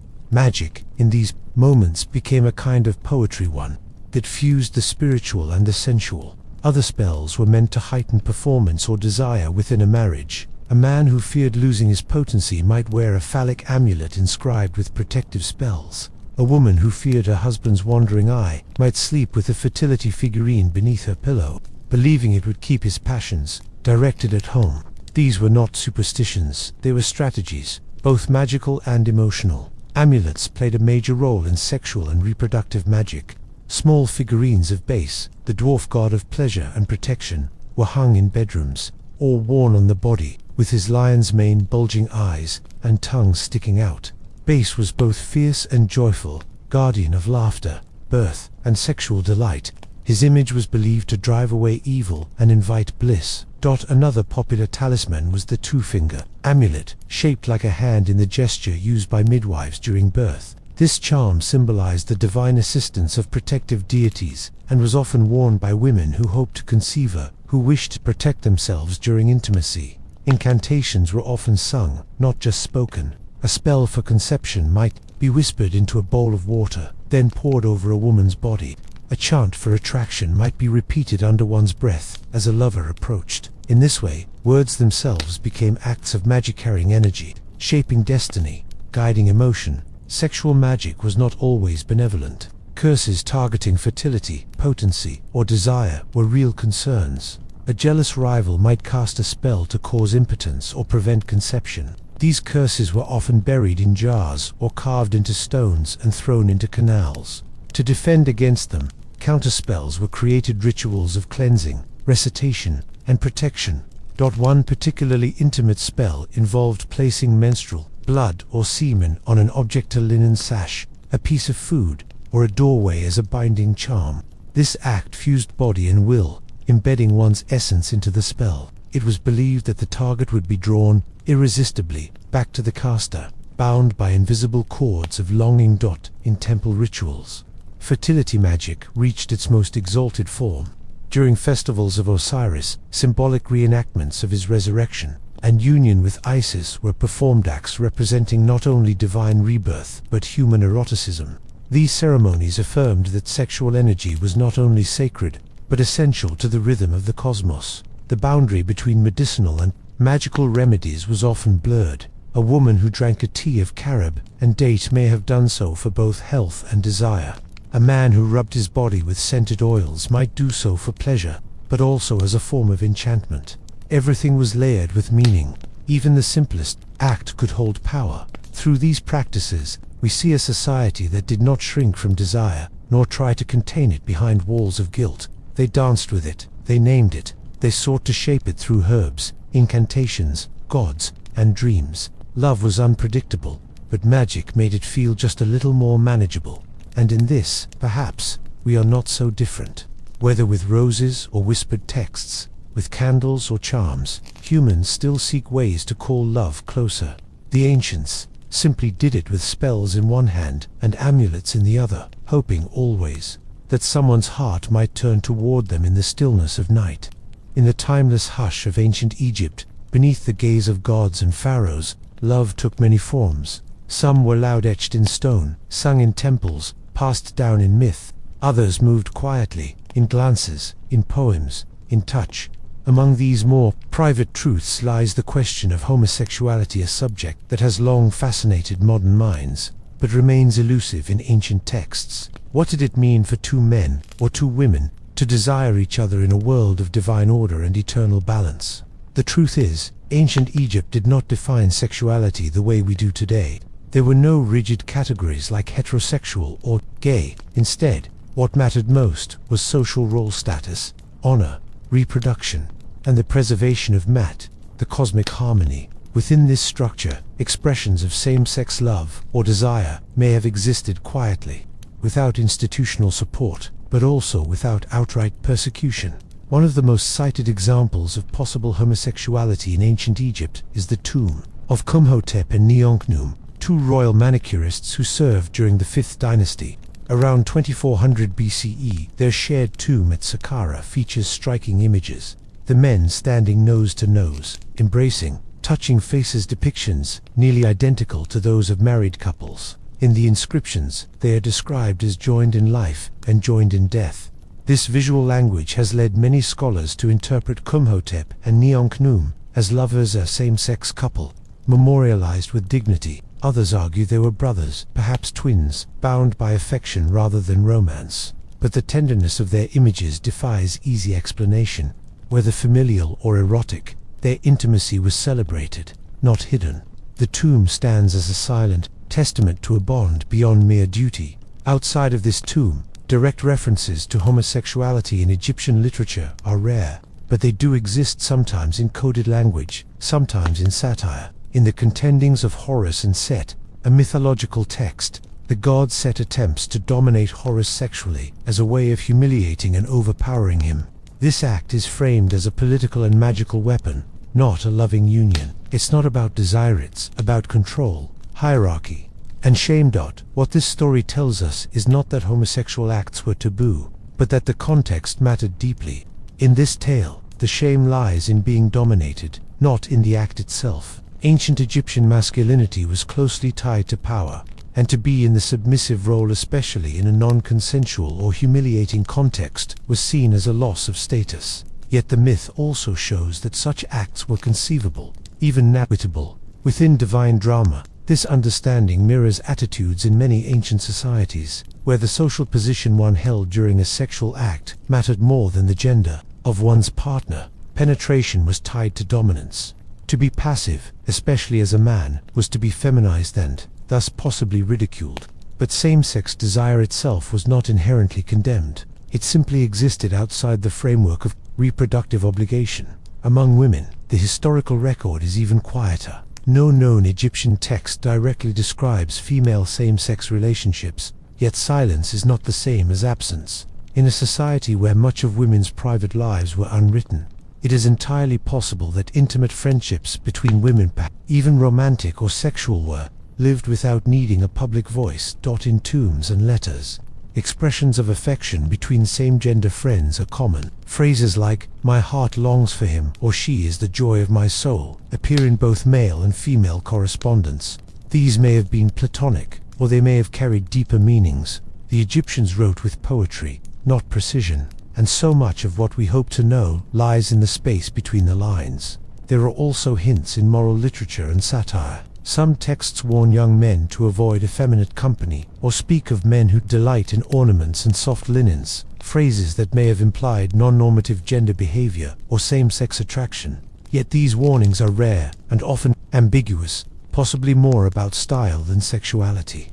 Temple rituals and festivals sometimes included stressing gender ambiguity and performative queerness. In festivals to Hathor or Bastet, celebrants drank, danced, and slipped between gender roles.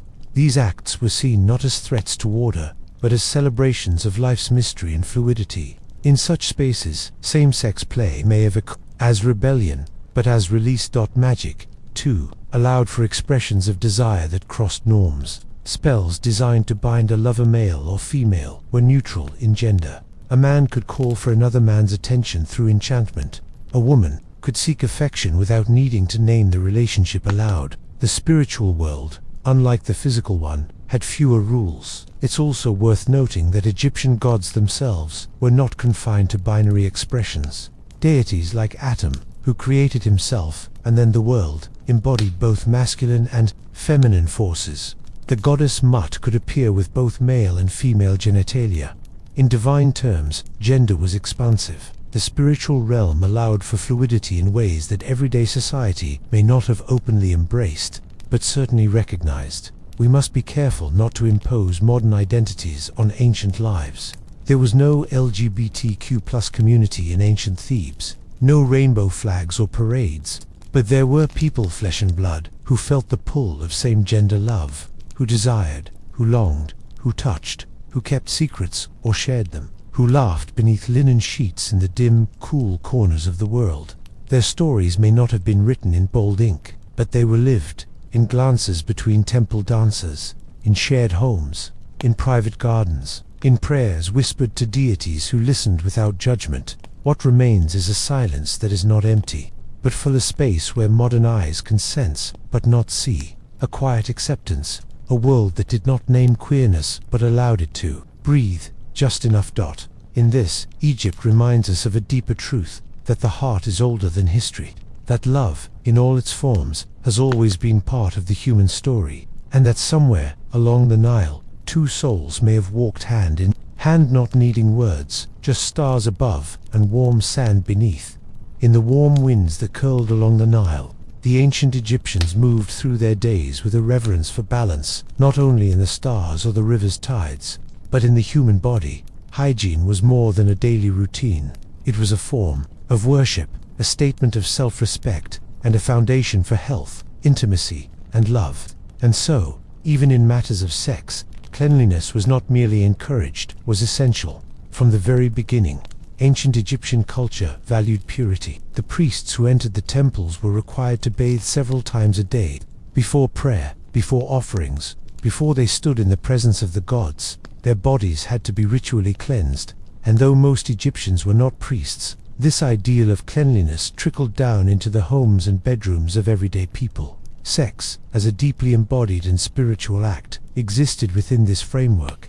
It was an experience that joined the physical with the emotional, the sacred with the sensual, and in a land where cleanliness symbolized order and life, both partners were expected to approach intimacy not only with desire but with care. Hygiene was not vanity, it was preparation. Bathing was a central part of daily life. Most homes, at least among the middle and upper classes, had access to water basins and jugs. People washed frequently, especially before meals, prayer, or sleep. In hotter months, the act of washing became both relief and renewal. A clean body meant a clear spirit, and before one touched another's skin, one's own skin had to be worthy. Oils and ointments played a critical role. The dry desert air could crack and parch the skin, but the Egyptians found solutions in the earth. They rubbed their bodies with scented oils often made from lotus, myrrh, or frankincense. These oils not only softened the skin, but served as gentle perfumes. Lovers anointed each other. Fragrance became foreplay. Perfume con small, waxy. Structures infused with scent were sometimes worn on the head during special occasions, slowly melting and releasing fragrance throughout the evening. While mostly ceremonial, these symbols of sensuality likely enhanced sexual encounters. Smell, after all, was memory. It lingered on the sheets. It marked the presence of desire. Hair removal, particularly for women, was another intimate practice linked to hygiene. Body hair was often plucked or shaved using bronze, razors, or tweezers. Smooth skin was associated with youth, fertility, and cleanliness. It was also practical, emitting lice, reducing sweat, and enhancing physical pleasure.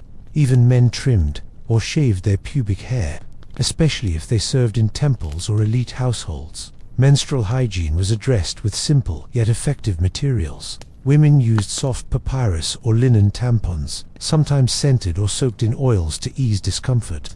During their cycles, they may have also taken ritual baths or temporarily refrained from certain temple activities.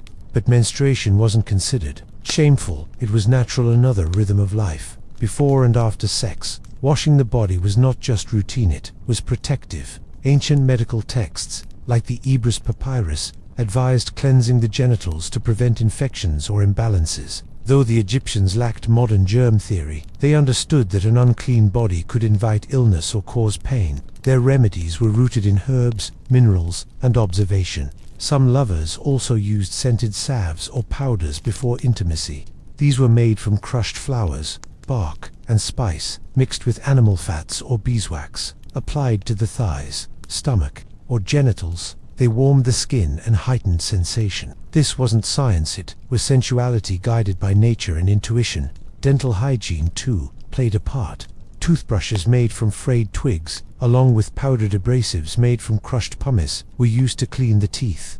A pleasant breath was desirable, and a healthy mouth was a sign of attentiveness. The kiss, whether soft or deep, was a gesture of trust.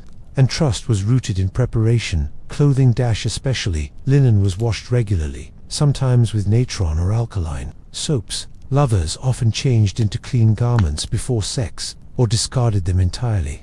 The act of undressing became ceremonial, a shedding of the day's dust, an offering of one's freshest self. Even undergarments were scented with herbs and placed in reed chests, waiting for private hours. Beds and sleeping spaces were swept and refreshed. Though most people slept on simple mats or low platforms, they often layered them with woven textiles or animal skins. These were shaken out, scented, or replaced before shared nights. A clean space was an invitation.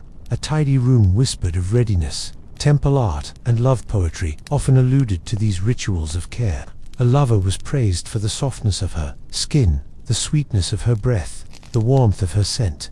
These were not exaggerations, they were reflections of hygiene, practiced with pride. To be clean was to be desirable. To be desirable was to be loved. For the wealthy, bathhouses and servant-assisted bathing allowed for more elaborate routines. Women lounged while oils were massaged into their bodies. Men soaked after long journeys. These acts of cleansing were not hidden. They were part of the luxury of life. A well-cared-for body was a symbol of status and of sensual readiness. Even death did not sever this bond between cleanliness and intimacy. The process of mummification was deeply hygienic, in extreme preparation for the afterlife. The body was washed, oiled, perfumed, and wrapped in fine linen. For the Egyptians, a clean body did not die. it was reborn. Thus, we begin to see that sex and hygiene were inseparable in this ancient world. One was the door, the other was the key. Together, they created harmony, a state of readiness, not only for pleasure, but for spiritual balance. For the Egyptians, love required purity not of soul alone, but of skin and scent. And so, in the golden stillness of their homes, lovers bathed before touching. They perfumed their wrists. They shaved with care.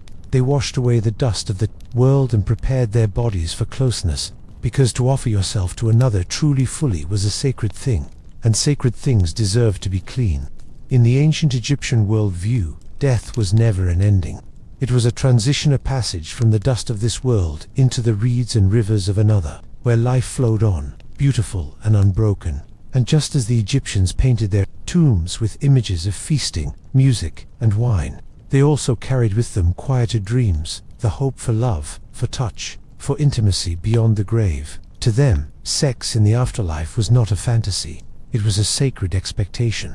Unlike many later religions that viewed bodily pleasure as something to transcend, the Egyptians believed that sensuality was part of the soul's happiness. The afterlife, the field of reeds, was not a sterile heaven of clouds and silence.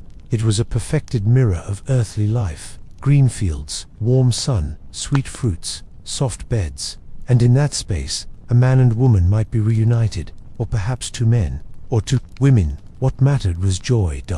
The deceased hoped to be made whole again, not just in spirit, but in form. This belief is echoed in spells from the pyramid texts, the coffin texts, and later, the Book of the Dead. These texts are filled with pleas for bodily restoration, limbs, eyes, breath, organs, and yes, genitals. The soul, or ka, could not enjoy eternity if the body was incomplete. Sexual function was part of that wholeness. Some spells explicitly requested the return of sexual potency. A man might ask that his phallus rise as the mighty bull of heaven, or that he perform the acts of a living man. These were not metaphors. They were hopes for physical love to be restored. The tomb was not a place to forget desire. It was a place to prepare for it once more. Likewise, for women, fertility was not left behind. In tomb inscriptions, wives are often described as she who pleases her husband, or she who causes his heart to rejoice. The implication is not just emotional, it is erotic. The afterlife was meant to include marital intimacy, not erase it. A wife's beauty, her scent, her voice, her body, all were believed to return, fresh and eternal. Even the process of mummification supports this belief. The body was preserved with reverence and care, its form wrapped and protected, its face sometimes painted with youth. Reproductive organs were left intact or treated with particular attention. A man might be mummified with an erect penis, a symbol not of vulgarity, but of vitality, his readiness to live, love, and connect beyond death.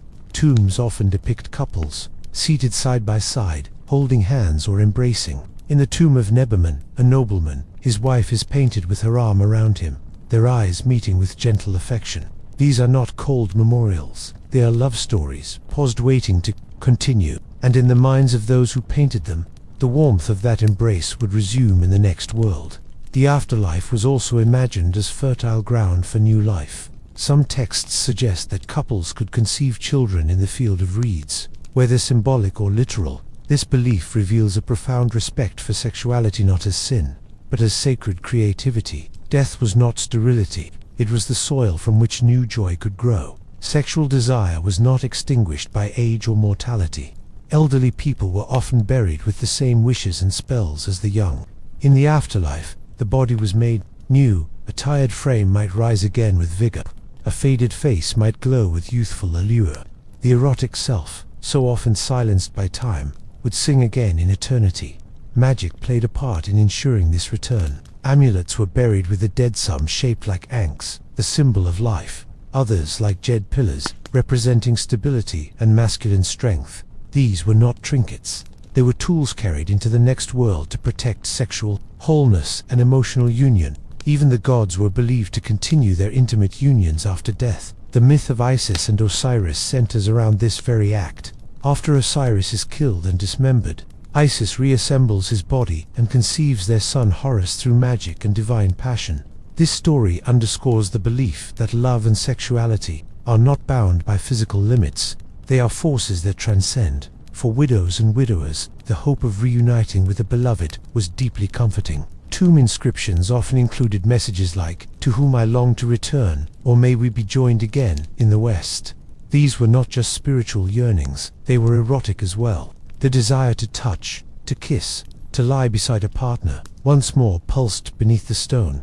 Homosexual couples may have held similar dreams, though their voices are harder to find in the record. Still, in a world where the afterlife mirrored personal truth, it's not difficult to imagine two men buried together, hoping to walk once more beneath the sycamore trees, hand in hand, free from judgment. The Book of the Dead, which served as a guide through the afterlife, contains spells to ensure that the soul has access to all the pleasures of life: food, drink, song, dance, and sensuality. The soul is even given the ability to transform into birds, snakes, or gods to roam freely, without limitation.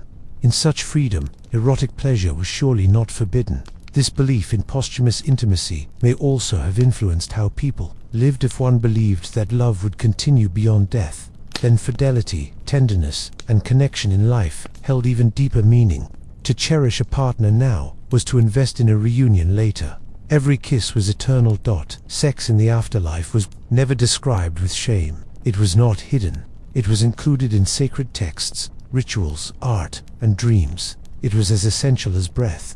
For the Egyptians, joy was not something to leave behind. It was something to carry forward, draped in linen, written in spells, remembered. In the heart, there is, of course, much we do not know. The voices of the poor, the unmarried, the queer, the lonely. These voices were often left out of tomb inscriptions, but the universal nature of the hope for pleasure, for reunion, for embrace suggests it belonged to everyone, not just the elite. And so, in the field of reeds, under eternal sky, the Egyptians believed they would rise again, not only to toil or to pray, but to laugh, to kiss, to lie close in the cool grass, skin against skin. Life did not end, nor did love, nor the sacred heat between bodies that knew each other well. Every society has its boundaries. Even in ancient Egypt, so often remembered for its openness to sensuality, its sacred embrace of eroticism, there were lines that were not meant to be crossed. Behind the celebration of fertility and love, there existed a quieter set of rules, taboos, spoken and unspoken, rooted in myth, law, and cosmic order. These boundaries shaped how Egyptians navigated the more secret corners of human desire. For the Egyptians, Mat, the goddess of truth, order, and balance, was the center of all things. Maintaining Mat meant keeping the universe in harmony, and sexual behavior was a critical part of that harmony. Not all sex was sacred. Not all desire was accepted. Some acts were believed to disturb the very fabric of society and the divine order that held it together. One of the most complex taboos was incest outside the royal family. While pharaohs often married sisters or daughters to preserve divine bloodlines, such unions among common people were heavily discouraged, even punished. Marriage between close blood relatives, siblings, parents and children was seen as deeply unnatural, violating the lineage of the gods unless justified by divine heritage. Among the royal elite, incest was portrayed as sacred imitation. Among commoners, it was a breach. Adultery, too, carried heavy consequences, especially for women. A married woman caught in an affair could face severe social and legal penalties, ranging from divorce and disgrace to corporal punishment or worse. For men, the rules were more lenient, but not entirely permissive. If a man seduced a married woman of high status, the offense could escalate to treason. Sexual access was tied to honor, property, and the integrity of household lines. The sexual abuse of children was unambiguously taboo, though it's important to note that ancient records rarely speak directly of such acts. In a culture so centered around fertility and family continuity, harming a child physically or sexually would have been viewed as deeply polluting. Some legal texts condemn acts that seem to hint at inappropriate contact with minors, wrapped in euphemism or metaphor. But the moral tone is unmistakable. Sexual activity with animals, bestiality, was another boundary that appears in certain legal or mythological warnings, usually to condemn foreign cultures or describe behaviors attributed to enemies of Egypt. These references are rare and always negative, suggesting that such acts were associated with chaos, madness, or the breakdown of civilization. They were outside the realm of accepted nature, and by extension, outside of Maat. One particularly vivid myth describes the god Seth attempting to sexually overpower the god Horus, not out of lust, but as an assertion of dominance. The act is framed as humiliating and disruptive of cosmic imbalance. Horus ultimately outwits Seth, preserving divine order.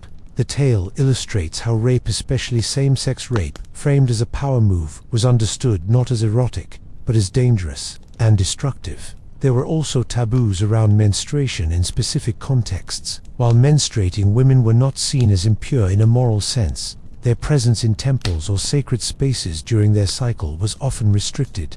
It was believed that certain bodily states, including menstrual bleeding, disrupted ritual cleanliness. In private life, however, there's little evidence of stigma suggesting a division between the spiritual and domestic spheres. Necrophilia, the act of engaging in sexual acts with the dead, is hinted at in a chilling passage recorded by Herodotus, who claimed that embalmers were sometimes prohibited from preparing the bodies of recently deceased beautiful women until they had decomposed slightly, to avoid temptation. While it's unclear how common this was or how much is exaggeration, the very mention of the act suggests it was understood, condemned, and feared.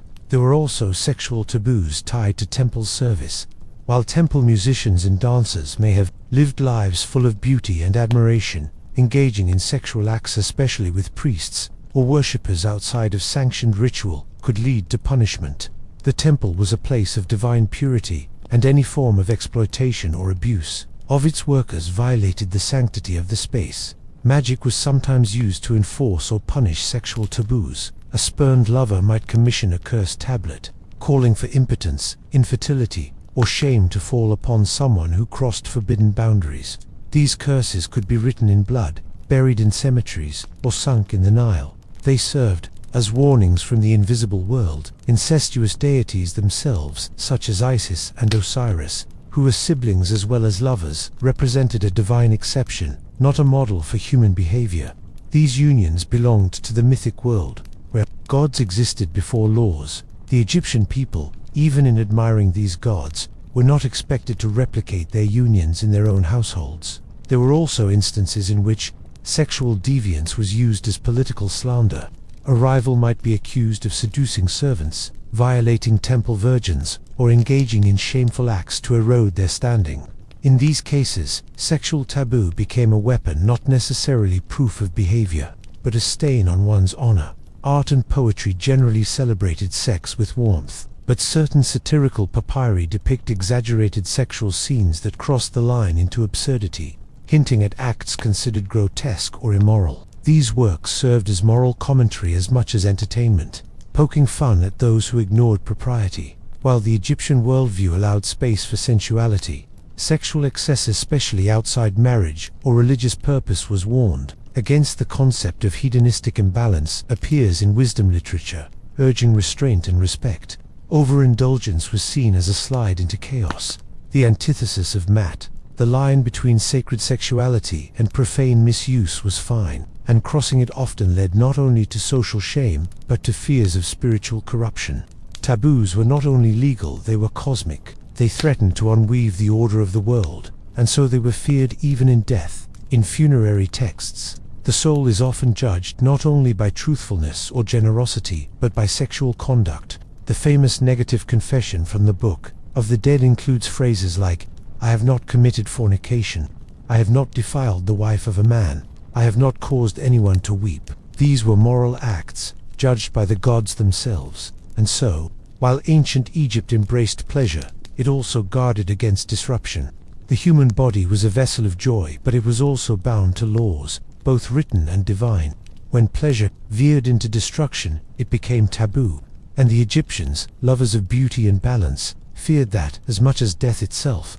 Behind the colossal walls of Egypt's royal palaces, behind the golden masks and official portraits, desire pulsed quietly, sometimes whispered in silken corridors, sometimes shouted in scandal across generations. Royalty was divine in name, but not in temperament. Pharaohs and queens, like all people, loved, betrayed, yearned, and sometimes succumbed to the temptations their titles could not shield them from.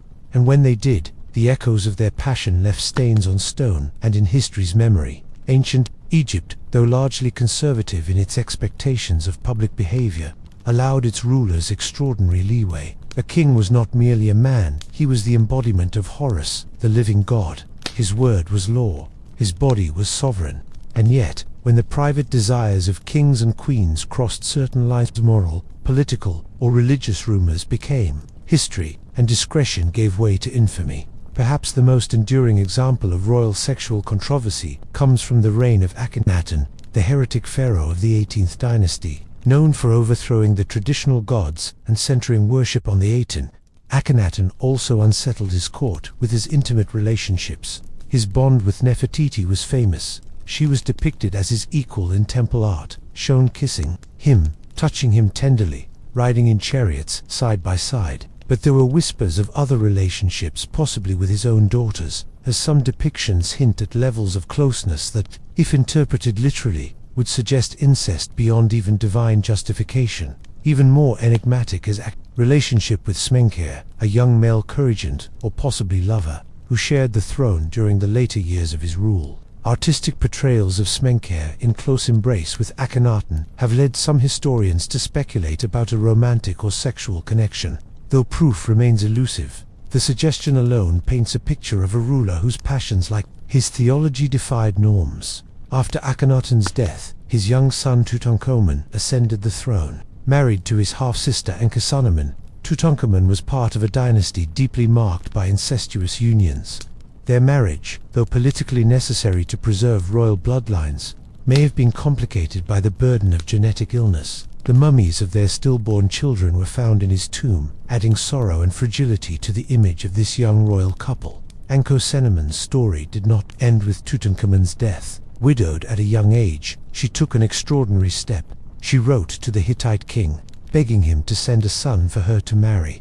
"I do not wish to marry a servant," she wrote, a rare and bold statement. Whether out of desperation or ambition, her plea suggests she was attempting to escape the suffocating expectations of her court, possibly in search of both political alliance and personal autonomy. The Hittite prince never arrived. He was murdered en route, in what many believe was an act of political sabotage.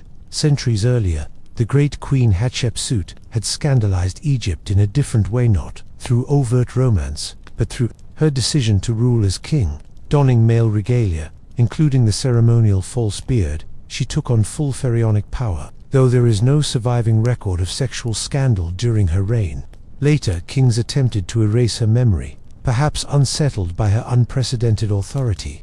In Egyptian memory, a powerful woman was often made suspect even if no affair was proven. Then came Cleopatra VII, perhaps the most famous symbol of royal sexual intrigue. Though Greek by blood, she ruled as Egypt's last true pharaoh, and captivated not only her subjects but the Roman world. Her liaisons with Julius Caesar, and later Mark Antony, were political and passionate. She bore children by both men, used her intelligence and charisma to secure power, and ruled as an equal beside Antony until their tragic end. To Roman enemies, she was painted as a seductress and sorceress, the embodiment of exotic danger. But in Egyptian eyes, she was the final flowering of pharaonic grace. Cleopatra's sexual agency, real or exaggerated, became her legacy. Yet her story reflects a wider truth about Egyptian rulers. Their private lives were public concern. Love, lust, betrayal, or strategic marriage could make or unmake dynasties. It wasn't just about hearts. It was about thrones. In the earlier dynasties, some kings were rumored to maintain harems, collections of wives and concubines. Many foreign-born used both for pleasure and diplomacy. The harem was not merely a space of indulgence, it was also political, housing royal children and shaping the next generation of leaders. But when power shifted within its walls, the consequences could be explosive. Take the harem conspiracy during the reign of Ramesses III, where one of his secondary wives, Tai, orchestrated a plot to assassinate the king so her son could seize the throne. This scandal, detailed in the judicial papyrus of Turin, involved magic, seduction, and a network of conspirators. It reminds us that royal sexuality was never just personal, it was political leverage, sometimes deadly. Sexual affairs, especially between high officials and royal women, were especially dangerous. The line between love and treason could be Papathin, a princess who strayed could bring ruin on her family. A courtier who dared cross that line risked death, exile, or erasure. The stakes were not only emotional, they were existential. Even in the serene artwork of the New Kingdom, where queens walk in beauty beside their kings, there lingers a tension. We see affection, yes, but also power dynamics. A single affair, real or rumored, could reshape court alliances, incite rebellions, or inspire temple gossip that lasted for generations. Sometimes, royal sexuality was hidden behind euphemism. Official inscriptions might say, "A king was beloved of the gods," or "fruitful like the Nile," hinting at sexual virility without naming specific acts. Other times, graffiti told the truths official records dared not, scrawled on the walls of workers' villages, like Deir el-Medina, filled with jokes, caricatures, and insults. The Egyptian people were not blind to the failings or excesses of their rulers. Satirical papyri mocked royal figures in explicit detail. Poets used innuendo to critique corruption. Artists sometimes hid scandalous commentary in the margins of grand temple scenes. Beneath the grandeur, there was always gossip. But despite the dangers of scandal, some rulers wore their passions with pride. Love was not weakness. Desire was not always hidden. For a pharaoh, to be desired could be a form of divine approval. To inspire longing was to inspire loyalty. And in the dance of politics, seduction could be the sharpest weapon of all. In the end, royal sexual scandals were never just about the body. They were about power, legacy, inheritance, and myth. They whispered behind closed doors and echoed through eternity, scandals buried beneath gold, but never fully forgotten. The Egyptians were masters of suggestion. In a land where the divine touched every grain of sand, where words themselves were considered alive, sexuality was rarely shouted, but it was always there, woven into art and language like perfume clinging to linen. To truly understand ancient Egyptian sexuality, one must learn to look sideways, to see what was not said outright but always present in a curve of a hip. A blossoming lotus, a bird perched just so. Unlike modern cultures that often separate the erotic from the sacred, the Egyptians fused them through symbolism. To them, the sexual was not profane, it was elemental. And because it was elemental, it did not need to be graphic. Hieroglyphs and temple carvings conveyed deep sensual meaning with stunning restraint, embedding passion within petals and gods. Take, for example, the lotus flower, one of the most powerful sexual symbols in Egyptian art. The lotus blooms from murky water, opens to the sun each day, and closes at night. This natural rhythm was interpreted as both a symbol of resurrection and female sexuality. In love poetry, a man might describe his lover as a lotus, fragrant, open, elusive. In tomb paintings, lotus blossoms offered to a partner may carry quiet, erotic undertones, blooming with invitation. The papyrus stalk, another recurring image, was slender and supple, linked to male virility. When a man is shown grasping a bunch of papyrus, it may be more than decoration. It may be a visual whisper of his strength, his fertility, his readiness. In hieroglyphic love poetry, plucking papyrus could mean many things, not all of them botanical. Then there were animals, each with its own sexual subtext. The bull, for instance, was not merely a farm creature, it was a symbol of male potency. Bulls were associated with gods like Apis and Min, whose roles included fertility and masculine power. When a pharaoh was described as strong as a bull, it was not simply a compliment to his muscles. It was a nod to his sexual dominance and ability to father heirs. Similarly, birds, especially doves and geese, were linked with affection and courtship. The gentle nuzzling of two birds in tomb art might seem innocent, but in the language of ancient symbology, it often represented intimate connection, love, and even sexual harmony. Pigeons cooing on temple walls could carry as much romantic weight as an embrace. Gods themselves were portrayed with symbolic attributes that alluded to sex. The god Min, for instance, was frequently depicted with an erect phallus and a flail. In his hand, he wasn't hidden or mocked. He was worshipped as a god of fertility. Offerings to Min included lettuces, lettuce believed to have aphrodisiac properties. Even vegetables became vessels of innuendo. Hieroglyphs did not shy away from genital imagery entirely, but they transformed it into stylized metaphors. The hieroglyph for the phallus was used not only in medical and magical texts, but also in hymns and fertility invocations. The female genitalia, while less frequently depicted, appears in certain ritual texts as a portal to creation. reflecting the womb of the goddess Nut or the birthing canal of the earth. Love poems, written in hieratic or cursive script on papyrus, are some of the most revealing artifacts of symbolic eroticism. In these verses, lovers speak not of bodies in explicit terms, but of crossing the river, tasting the fruit, or resting in the garden. The meanings are layered, sometimes innocent, sometimes clearly sensual. To the Egyptian reader, the metaphors danced with meaning. In wall art, gestures and body posture often carried coded sexual significance.